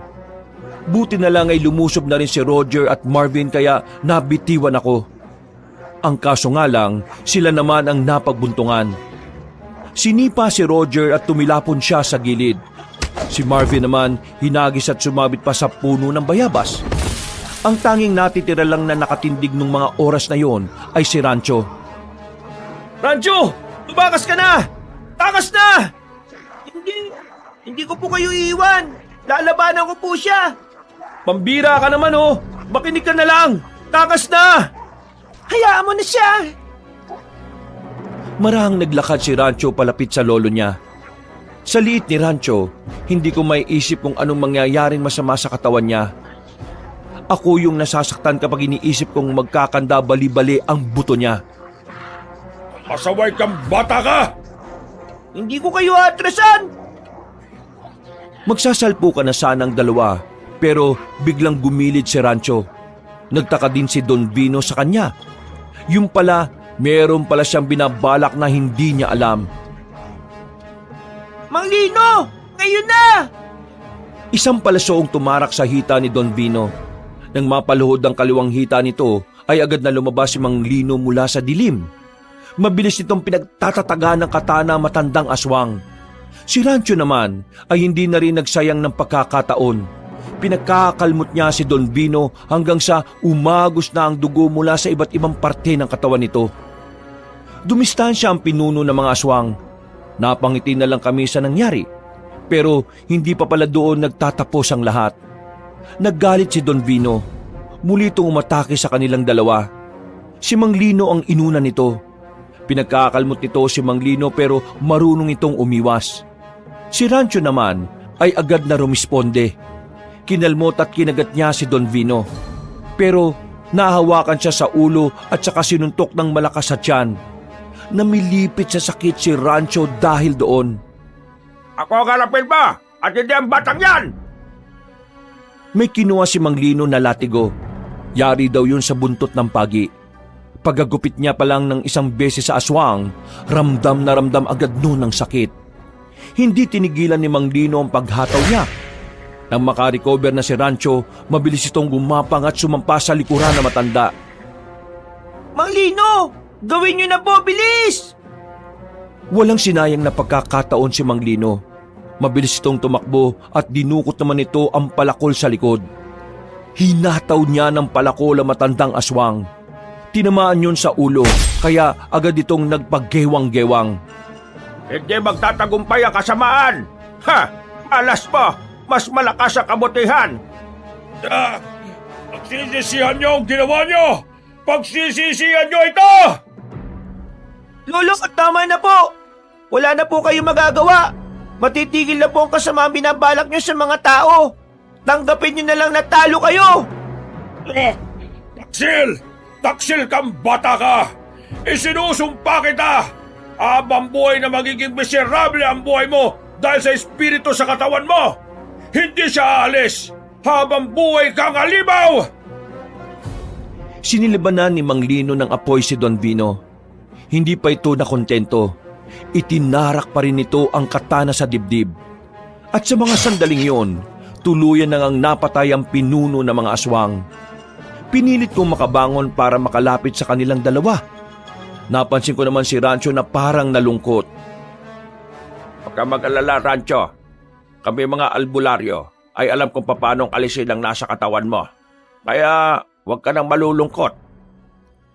Niyakap ko na lang si Rancho nung mga sandaling yon, Kabanong.